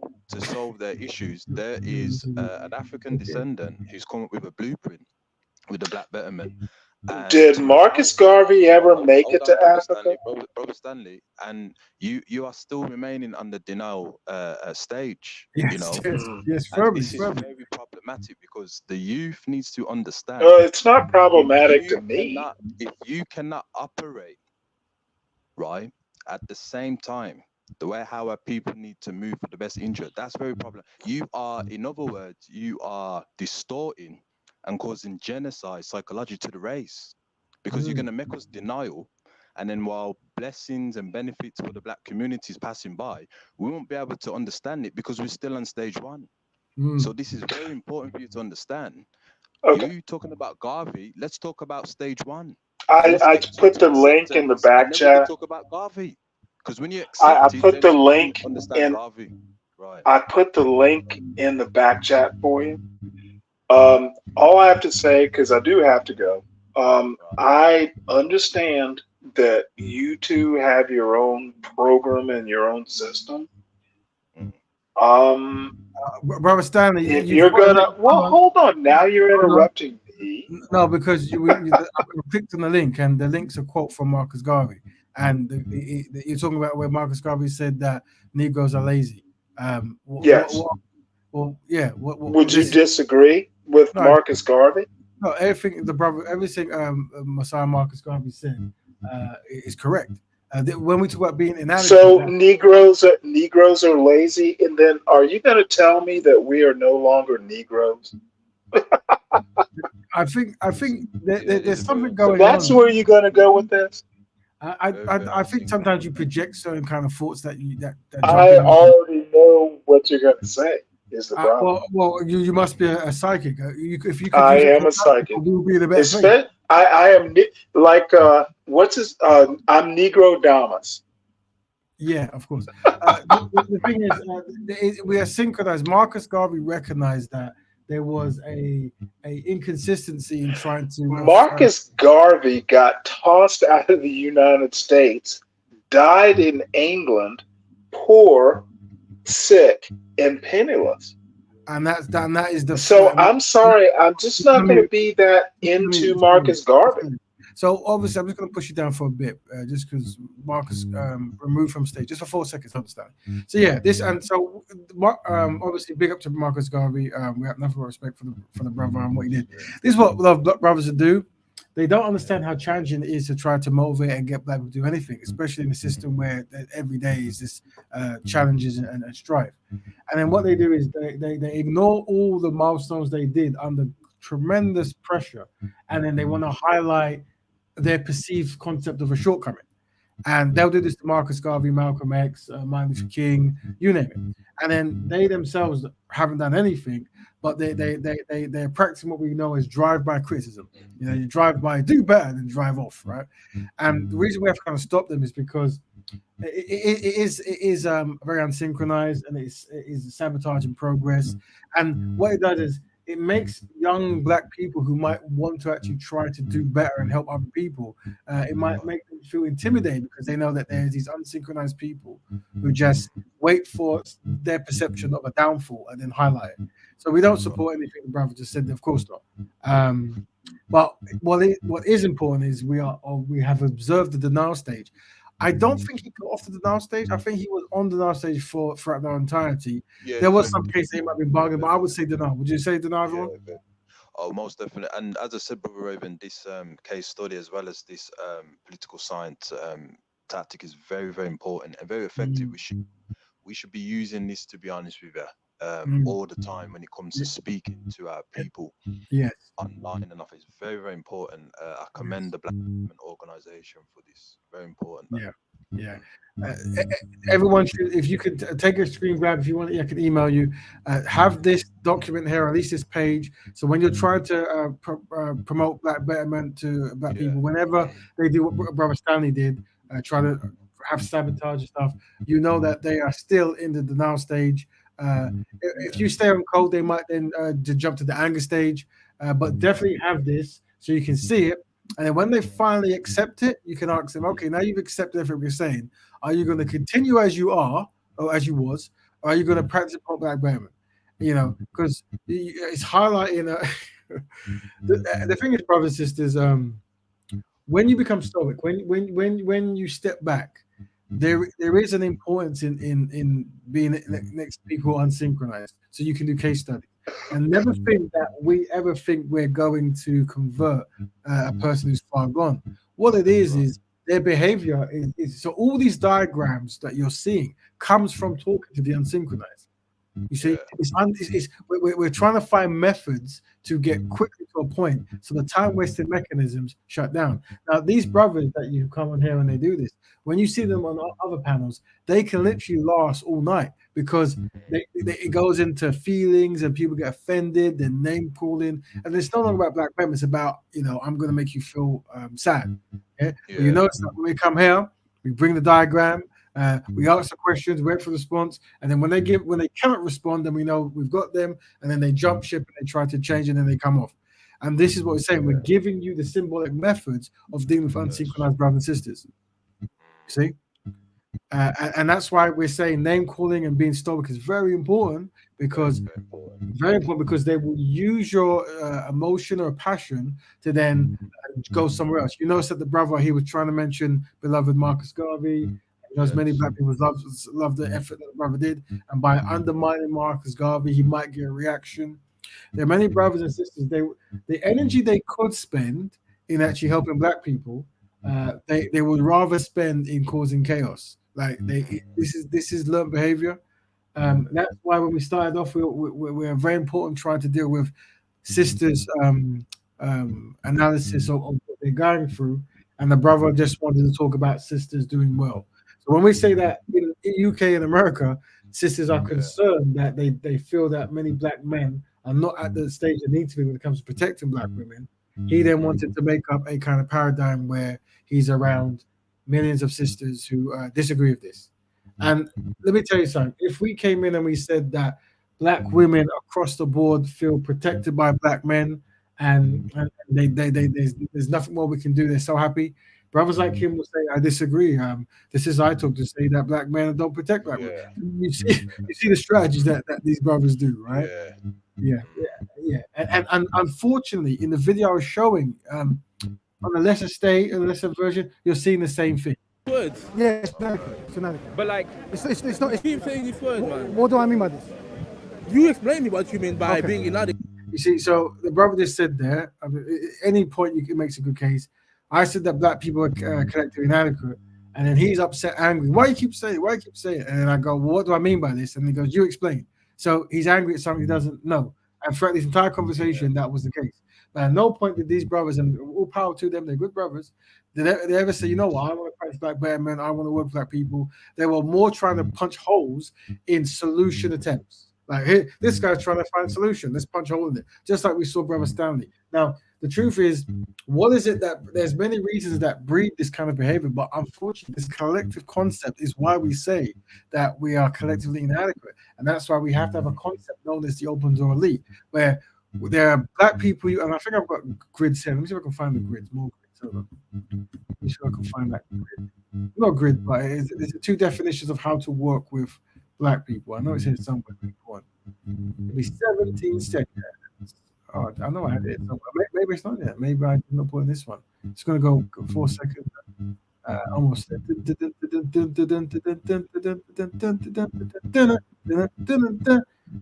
don't know. It was, well, but basically, oh, it was there. This is the first page. Yeah. So remember, there's black people I work with, and black people I work on behalf of.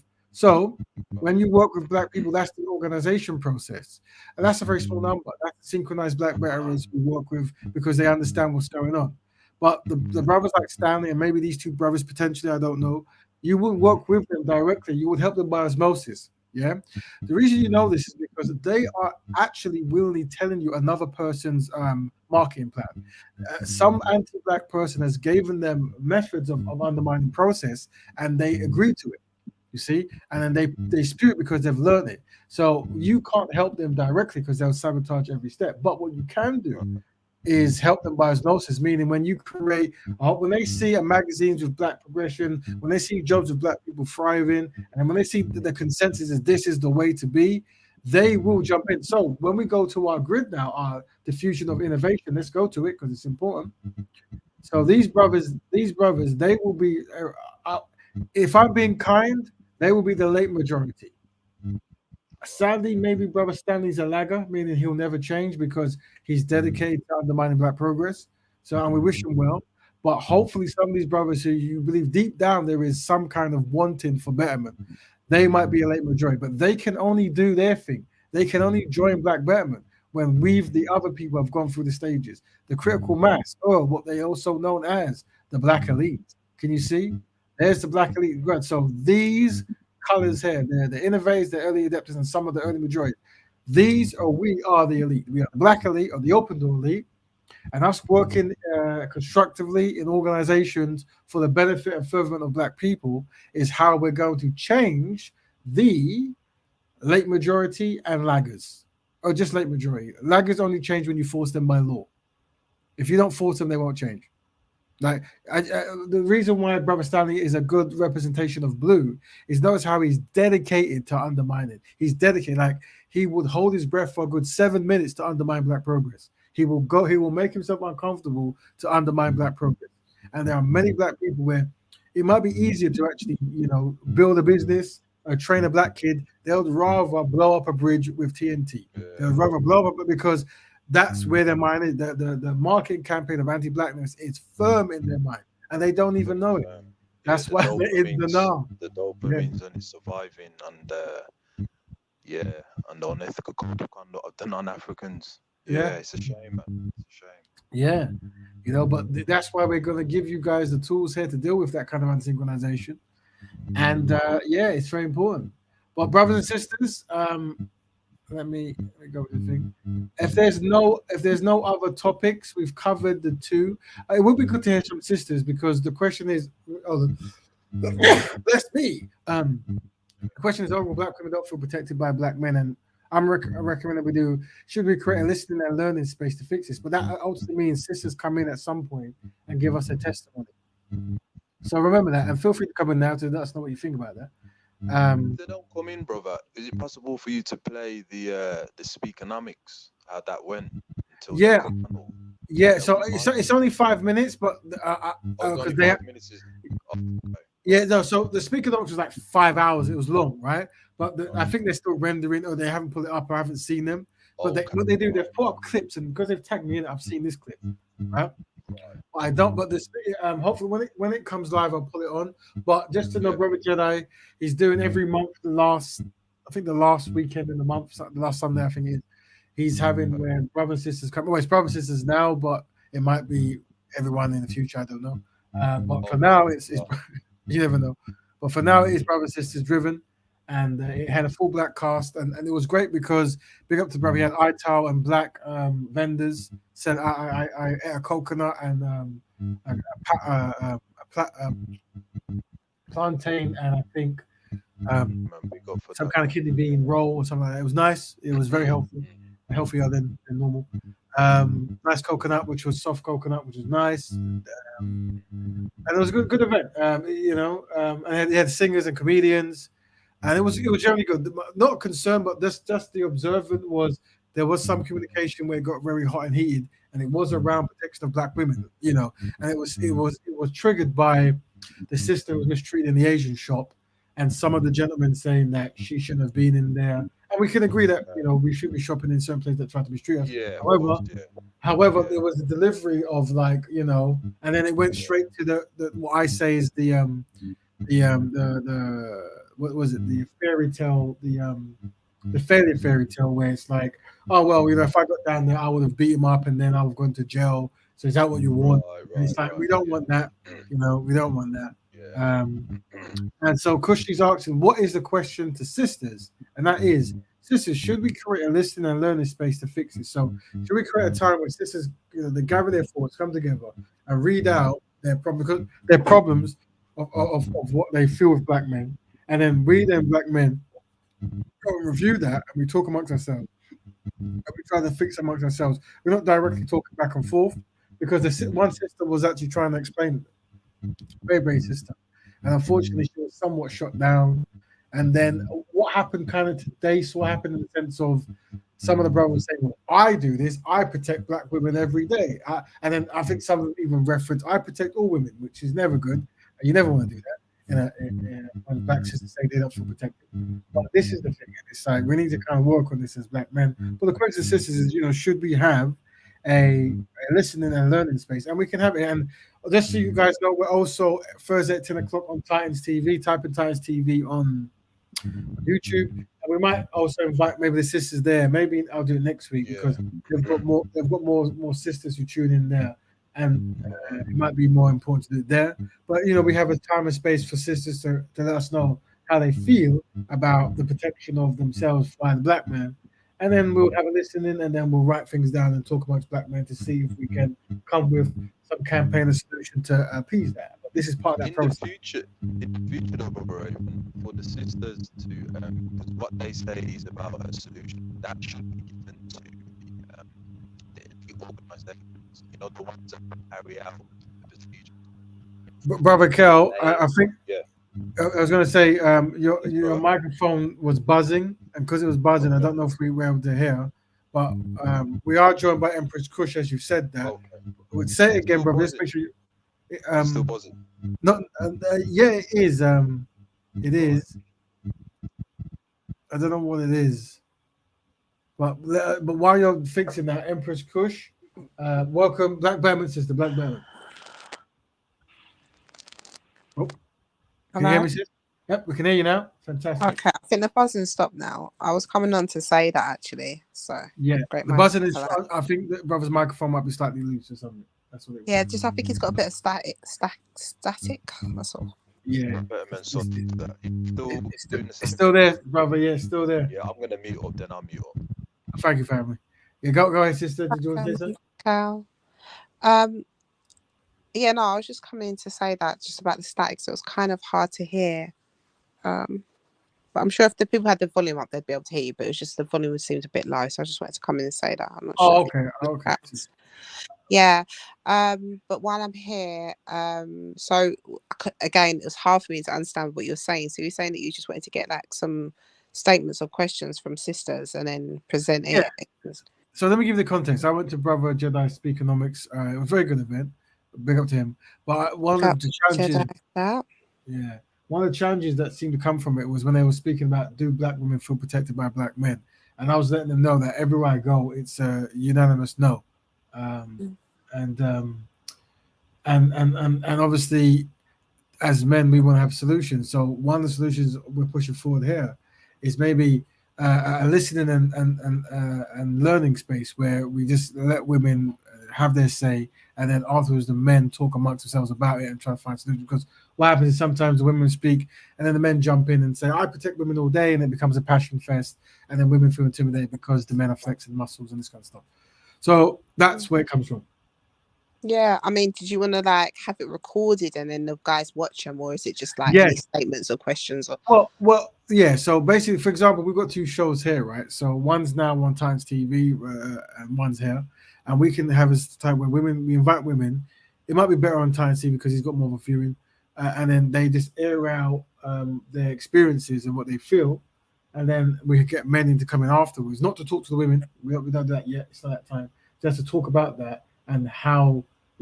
What could we do? And we try to give certain key frame things of like, don't ever try to then push it back on the sister by saying, because at the event I was, the brother went into a kind of monologue where he said, I can't really control who my sister dates. And he was very, very specific. I tried to tell him not to date these men. While the sisters, and we'll play it here just to let you know, safe space, move away from this big man masculinity, this is what it looks like, because you're all crying out for help. I'm going off on my mouth. I think it's the first sister.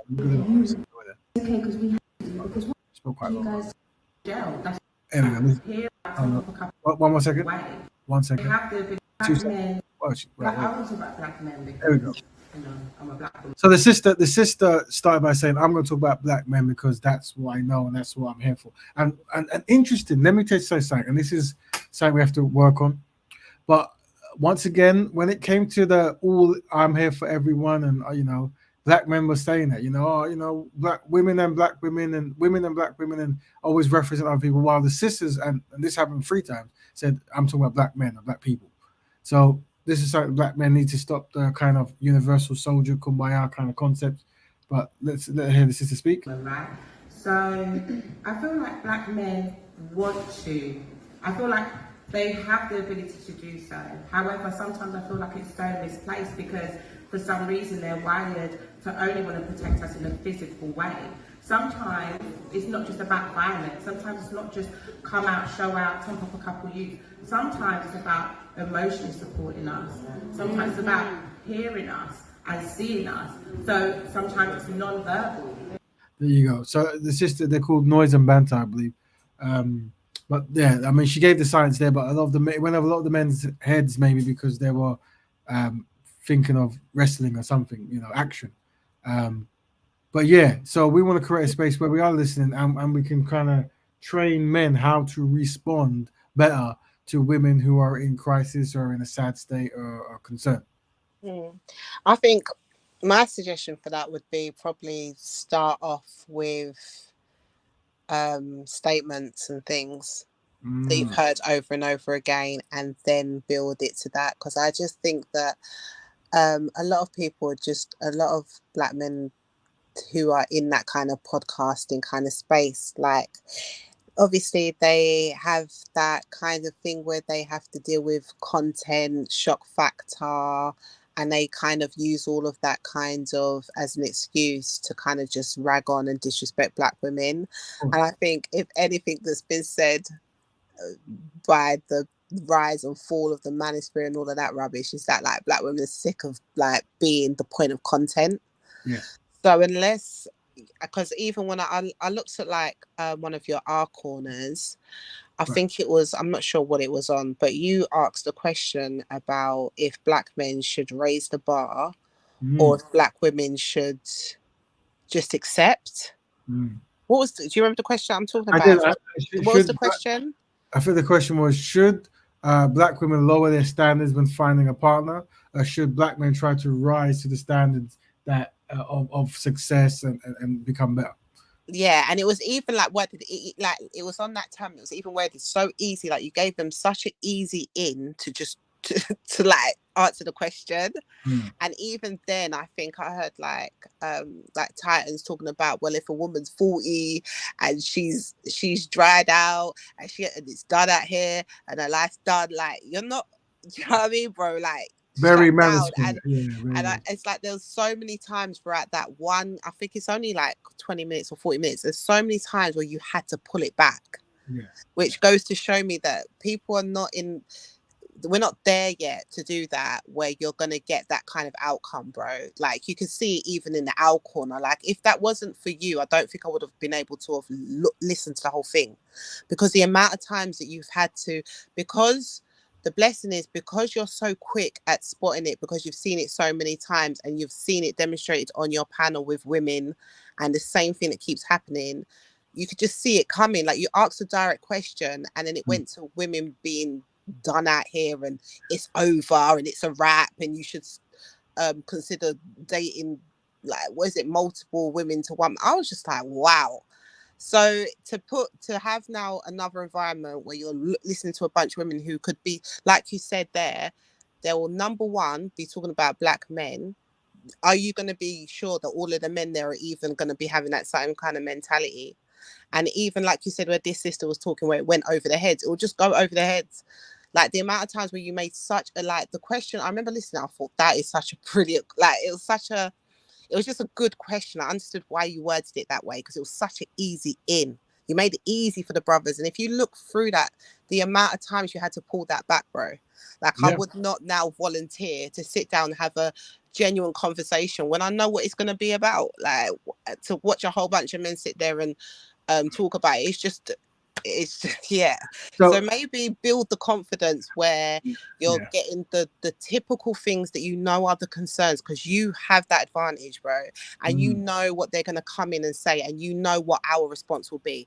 You knew instantly that them saying that, you stopped them and said, this is another problem with that. When we're talking about men, we need to focus on men and not blame the women. Like you shut it down, and that will allow people, especially women who are fed up, to listen, because okay, this is different. This isn't going to be another bashing session. You're not going to do the normal, you're wasted after you're 25, fit friendly. Like you're not going to do the same old dead American rhetorics with a British accent. Like no one wants to hear that, bro. Like that died with Sarah. It was an embarrassment. No one wants to see that again.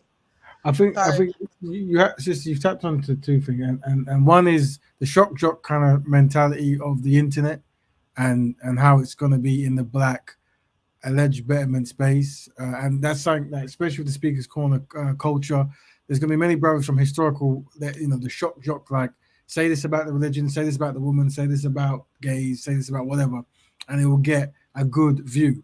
And Yeah. I don't want to delve into people's minds who might be or might not be doing that, but what I would say is anything that is from a Black Betterment standpoint, meaning this show or the one that's been going to go on Times TV, it will be refereed by me. So it's like there will be rules and stuff. And one of the things we're saying is women only talking. So women are only on a panel talking, and as they're talking, we're making notes, and then they leave, and then men come on and discuss it. No, And then yeah, I understood that, but what I'm saying is, if you're like knowing the climate as a woman, knowing that I'm going to talk home truths, like you want women, and you saw even at the beginning when you started doing this how difficult it was to get women to speak, yes, because they're aware of what's going to come through. At one point, you were even like, you can be honest, because we were just. Do you remember that, bro? Like I that, how do, I do, painful it I do, was. So I do. again, you're asking women to come together and do that, right? And then if I knew I was going to do that and get recorded, I'm not going to do it. Yes. And then knowing that, okay, now they're going to see it and it's not going to be done under the realms that you said. So this is what I'm saying. So this is what I'm saying. As long as you can do that, that's great. But I know that's probably going to be a lot of work, because I saw you ask a basic question and the way you had to ring it in, bro, it's like, it's a lot. And I've said that about you and Cal and stuff like that. Like, you see it all the time. It's the same road, the same things. But if doing it in the Black Betterment style, you're kind of just not going to want to put yourself in that kind of scenario. Do you know what I mean? If that makes sense. So it can work, but I'm just saying that, just make sure that, like you already do, I just guess there's going to be a lot of refereeing, and probably just letting them know before you even record, like, the stuff that it's just not, don't go there with and stuff like that, because what woman's just gonna, it's just, yeah, that's definitely like, Black women are sick of being content, like that Yeah. should be clear, like, Well, so yeah, I well, think it's a great that's idea. yeah. And it's needed and stuff like that, but I'm not shooting it. I'm just saying that the way it's done is very important. It's going to be very important. It's going to set you aside from being, because like I said, I'm not going to say any names on here, but like I've already mentioned that person, like another person that I did mention, it was about pro-Black and Black love and Garvey, and then it was the Black woman's the devil very quickly. Do you know what I mean? So we don't want to be Black Betterment, and because you're surrounded by certain people who don't know, and like you said, it can go over a lot of people's head, like you said about the science, like what happened with this star. You just don't want too many of them. If you're gonna have one or two, fair play, but like, not too many, because yeah, I'm just saying, like, when I was watching that, it's just my honest opinion, that thankfully you saw it coming and you stopped it down, but it's just, you really do realize that, yeah, you do appreciate how difficult it is for brother with certain mentality to have these kind of conversations with different brothers, because if 15 minutes of you just having to reiterate the same thing, like, but at least the saving grace is that, we do see that, but well, this is part of the training. So our brothers Yeah. have been trained. So brothers have been given this narrative of manism and manosphere, and women are this and all this kind of, and you have to have counter narratives, right? Yeah. And it's very easy to identify unsynchronized behaviors Yeah. that don't work in Black people's best interest, and we can say, how is what you're doing beneficial to Black people? Like, this narrative that you picked up from Europeans trying to do their books or whatever it is, how is that going to benefit Black people? Like, what scholar did you read that says a division between men and women is a good thing? At the end of the day, the truth is, here's what it is, right? There's many reasons why Black men are struggling. There's many, and yes, the anti-Black racism is a huge part, but I still think that the Black community are quite merciful towards Black men, in the sense of, if we're not valuing, building, and protecting, then there really is nothing else, and it demonstrates why we're in this wretched condition, right? So it's like, I don't know. I think, like, once again, the education I give to Black women is, when you're talking to Black men, You never want to make it black woman and black man. You always want to make it black man versus non-black man. Like compete, compete, and the best way to compete is work with other black men, be constructive, and build stuff. Right? Do not compete with black women. You compete with black men, and this whole manifest thing that I've noticed, it really comes down to competing with black women. Oh, sorry, women in general, but from the black standpoint, black women from our standpoint, right? It's a competition, and then you sit black men versus black women, and then oh, we're in charge. You don't do this, blah blah blah blah blah blah blah blah blah, and it becomes a competition. But really, there is it's just like with LGB trans, boxing, fighting men, fighting women. It's a non-factor. It's a disqualification. It's like it doesn't count. There is no circumstance where black men should be competing with black women. Makes no sense, right? So we're getting there, but No, yeah, and like I say, I'm not saying against it, but I'm just saying, bro, like, and you know me enough by now, I'm just saying that as an observation, as a black woman, and telling you straight, like, it's nice to see a representation of black men with a black mindset on this side of the pool, speaking with some knowledge and not sounding like they're bitter or they're piggy banking off of American rhetoric, because you've heard it once. You've heard it 1,000 times. I don't think people know that. Like when you're saying that a woman past 25 done out here, it's like it's just like, you know what I mean, to go for polygamy. It's just like, I know exactly where you're coming from. Like, just ignite a fire, man. Come with something original, come with something new. Like, let that time be dead. And I just think some people literally it's so stuck on them, they don't know that they're just spitting it out as rhetoric. Like, I don't know, maybe like the points that I've mentioned, when you look back at the video, you'll see it's like, this is one of the first things I saw. I just couldn't believe how much times you had to just pull them back on a basic question. Like, no, we don't want our girls to settle. Of course, we want to catch up. Like, if you can't even get to that point, bro, how are you going to get to a discussion? No, you're right. But unfortunately, wow. sister, these are the processes. Like when I start by saying collective inadequacies, it's correct. And unfortunately, there are many compromised men, and but this is what I'm saying, bro. Highlight. Is it good to have those kind of conversations with compromising men? The thing is that I just think it gives men a bad, like, why don't we hear from, like, we've heard a lot from men who think like that now, like a lot, and sadly, not all of our brothers. Sadly, sister, the reason I'm saying this is because I go to events, and when I ask a question, I get a consistent response, and a majority behave in a certain way. So this is why we have to tackle the majority. Does that make sense? Like these ways of behaving in certain environments is normalized, right? Yeah, but bro, I think you could.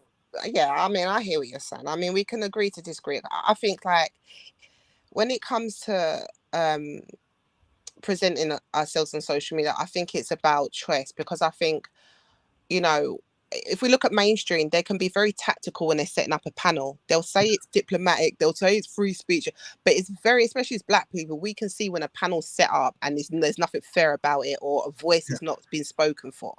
We can use that same tactics for good.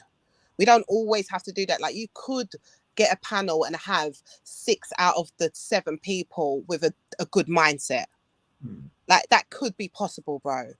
Do you know what I mean? And they might not even all think exactly the same, but at least they're not going to sit there and question if maybe the girl should be dumb. Like, come on, bro. Like, that's what I'm saying. Like, we can step up the level a little bit. So would you say maybe have 1 or 2 on there, but we don't have, like, every single podcast is every majority of the man just hating black women. Like, that is not, although I know that looks like that's the majority of men on social, that's not really, like, I could still, I mean, yeah, I could still think of 5 off my head online now. Like, there's a couple in your chats now that are saying that women are done here, that's a joke. Like, you could get Dominique, let me go on my chats right now. You got Cal, like, you could set up something. You got Kane. Yeah, brother Kane. Yeah, Yeah, you got that's like you could. Do you know what I mean? Like, let's just change it up a bit. Like, let's just see something different. Is what I'm so. saying. Would you say, beloved, if like Fridays that you get like the black men who are in line with the topic of solutions for black women, and then on the other day that it's the other part which we're used to, would that be That would something be beautiful because it'll be that would, nice to, right, yeah. Because right, at this point, like, you know, let's remember that there are good ones out there, and let's give a light to them. Let's give a voice to them. Let's hear them. Like, let's hear some men with bass who are going to talk with bass and that calm and not going to fly off the handle and hit Mariah Carey notes. So, Like, would you say, sister, then what we should do is maybe we should reserve the Friday for the synchronized brothers, as in yeah, it's a synchronized only kind of space, right? mm, And the Thursday is of the world, and you know, like when you're of the world, then mm. it's you're trying to show the world the benefits of Black Betterment, and the Fridays is a demonstration of that. Would you say that might be an idea?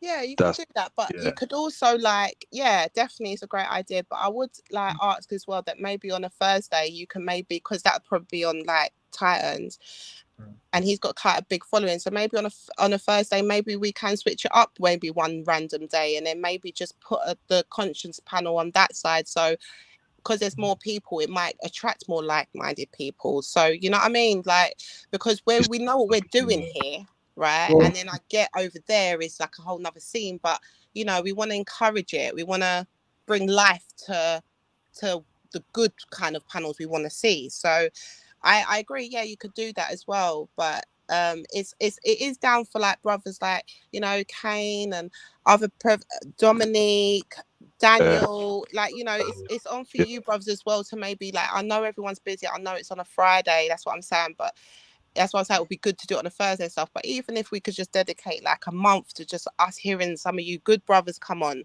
And I know you lot all don't agree on everything. You don't agree on what I'm saying. I'm not saying that I'm right, but I'm willing to still hear your points because you present as a decent brother. Like, I hear bass. I'm not gonna hear you fly off. I'm not gonna, do you know what I mean? I'm not gonna hear you disrespect black women in their hair. Like, just a peaceful place where I can see some black masculinity, you know? So yeah, it's just my suggestion on that, you I, know. I, a in good fact, idea, definitely good idea. I thought I had it on the screen. I've got it now. So, and this is, I think what you're saying is a concept we were trying to think of how do you move as a unit when you go on these worldly panels that have trolls, unsynchronization, and people who are trying to use salacious quotes to get clicks and stuff. And I said that we had this concept where we have the Stoics, which is the main people speaking. You know, they're there to, and it says introduce a topic, and the main communicators and must be high principled, calm with fast reactions and can control narratives. But then you have also the researchers. Well, for example, when brother Stanley was shouting stuff there, we could have had researchers just give names and quickly just shut them down, like, brother, this is the response, and then the Stoics say it. So the Stoics don't have to research as they're talking. The researchers are there to give names and locations, because sometimes when you're live, you forget all the data in your head and you need someone to read it to you, right? And then the champions are the people who are in the actual forums who go, I agree, Black Betterment, I agree, I vote for that, keep going, brother. So they drowned out the troll kind of narrative and they stay consistent. So you have three positions. So two of them are live speakers, and one of them is the viewers who are actually in the text-based forum. And if we have that kind of structure, we might be able to make a difference, I guess. Sounds great. I like the way Yeah, you've broken that down as a great strategy, because that is definitely a great strategy for socials. So it's brilliant that you've broken that down. And also, one other thing is, naturally, like you said, Thursdays and Fridays, people have kids, families, and jobs. And what will happen is, naturally, some people can't do this week, some people can't do that week. So the more people we get comfortable coming in, the more we'll have substitutes and people can jump in later here and there, because we have a plethora of people rather than relying on that same one or two people. You Yeah. know? So Yeah, and like, I don't want to like call out names and stuff. I did just call out all of the brothers and you stuff. did just do I that. You did just do that. It was all from love. Yeah. But I just want to say that, you know, just their presence alone, they're actually doing it, you know. So just keep doing what you're doing, and if you can just, you know, click a link once in a while or jump on and you know that they're going on a Thursday, or be there and stuff like that. But yeah, like I'm definitely saying, as a sister, you know, you brothers, you know, when you're here, you set a tone. And so just keep doing that, and just like, no, like, I want to show that, I want to say that, so that is acknowledged, that does get noticed. And so a tone is a great, here we go. So there. All right, so Daniel's down. So yeah, just keep doing what you're doing, and yeah, let's just see a panel with you brothers on there, you know, demonstrating black masculinity. I mean, it's been a long time coming, you know. So it'll be welcomed. So yeah. There you go. Let me just pick up brother Daniel. We actually met up at the event, and he's a good brother, very very generous, kind brother. So big up to the brother, and also big up brother Dominic, who's that. Let me put that up as well. Very very helpful brother Dominic. He does amazing research that he delivers before shows start. So these are two brothers who are doing it. And what we're saying is, obviously, we acknowledge that to be honest, it can be a lot when you see people go onto public spaces and you hear the trolls and the back and forth, and it can be quite a lot. So we say there are things that can be done in stages. So not everyone has to be a certain position. Like every role is important. So even just being in the forums and agreeing and giving certain information is very helpful, right? But then even if you do come live on, you don't have to be a stoic speaker. You can just be someone who reels out information that the stoics then add to. So you're part of the team in that sense. So, but this is Or something even that we just can learn being together. Oh, sorry to interrupt. No, go ahead. No, go ahead. No, go I was ahead. just gonna say, or even just being an extra voice. That if a brother does go out of line or says something about a black sister, hearing that brother Cal shut it down, then brother Raven, then brother Daniel, then brother Kane, then brother Dominique, then do you know what I mean? Then brother EIE, then brother Stanley, then do you know what I mean? That again, just you doing that with your voices nice and, you know, stoic and manly does a lot. Like, know your power as black men, especially when you come collectively, and especially when you come on point. There's nothing higher. It's like, Thank you. The sister's giving us real jewels there, and the reason this is very important jewels the sisters give us, because, like I said, when people come and they say certain things, if everyone in the forum is saying that's unsynchronized, that's error prone, or whatever it is, and Brother Kel's leading the charge, and the things he says we all agree and we think, then it's showing the individual that this trolling method of this behavioral pattern, we're aware of it, and we're united against that behavior because we want black people to progress. So the sister just gave us some super jewels there, super jewels. Most definite. Because you can actually apply that in your everyday life as well when you're around non-African people. Yes, You'll be able to shut them down psychologically, etc. So yeah, man. Black Betterment, sis. Black Betterment. This has been a great show, and the sisters give some great wisdom there, and we're seeing that concept of teamwork happen. You see, and before I shut down, I'm going to show you just that diagram that we showed on the very first day. I mean, where's the stroller? Why don't it have? It's giving me 70 seconds, and it literally is. Almost there.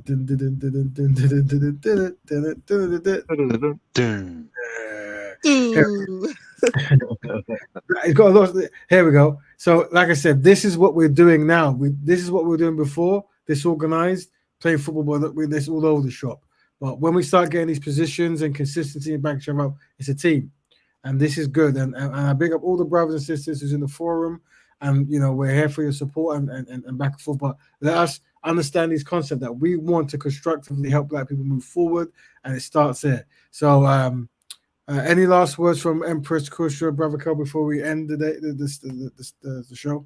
Yeah, I was last to come in. I'll be first to go. So I'll just say, bless up to all the family, and this is brilliant, and I'm looking forward to it. To seeing the brothers doing what they do best, which is being their kingly self, and more support for it. So yeah, I'll see you brothers and the family in the chat next week, and we'll be listening out for when you let us know when the panel starts and stuff like that, bro. Thank you. Yeah, brother. As always, great political analysis and assessment, which is definitely solution based. And Black Betterment, man. Yeah. Black Betterment. All right, everyone, type Black Betterment before you go. But everyone, Black Betterment, and have a good weekend.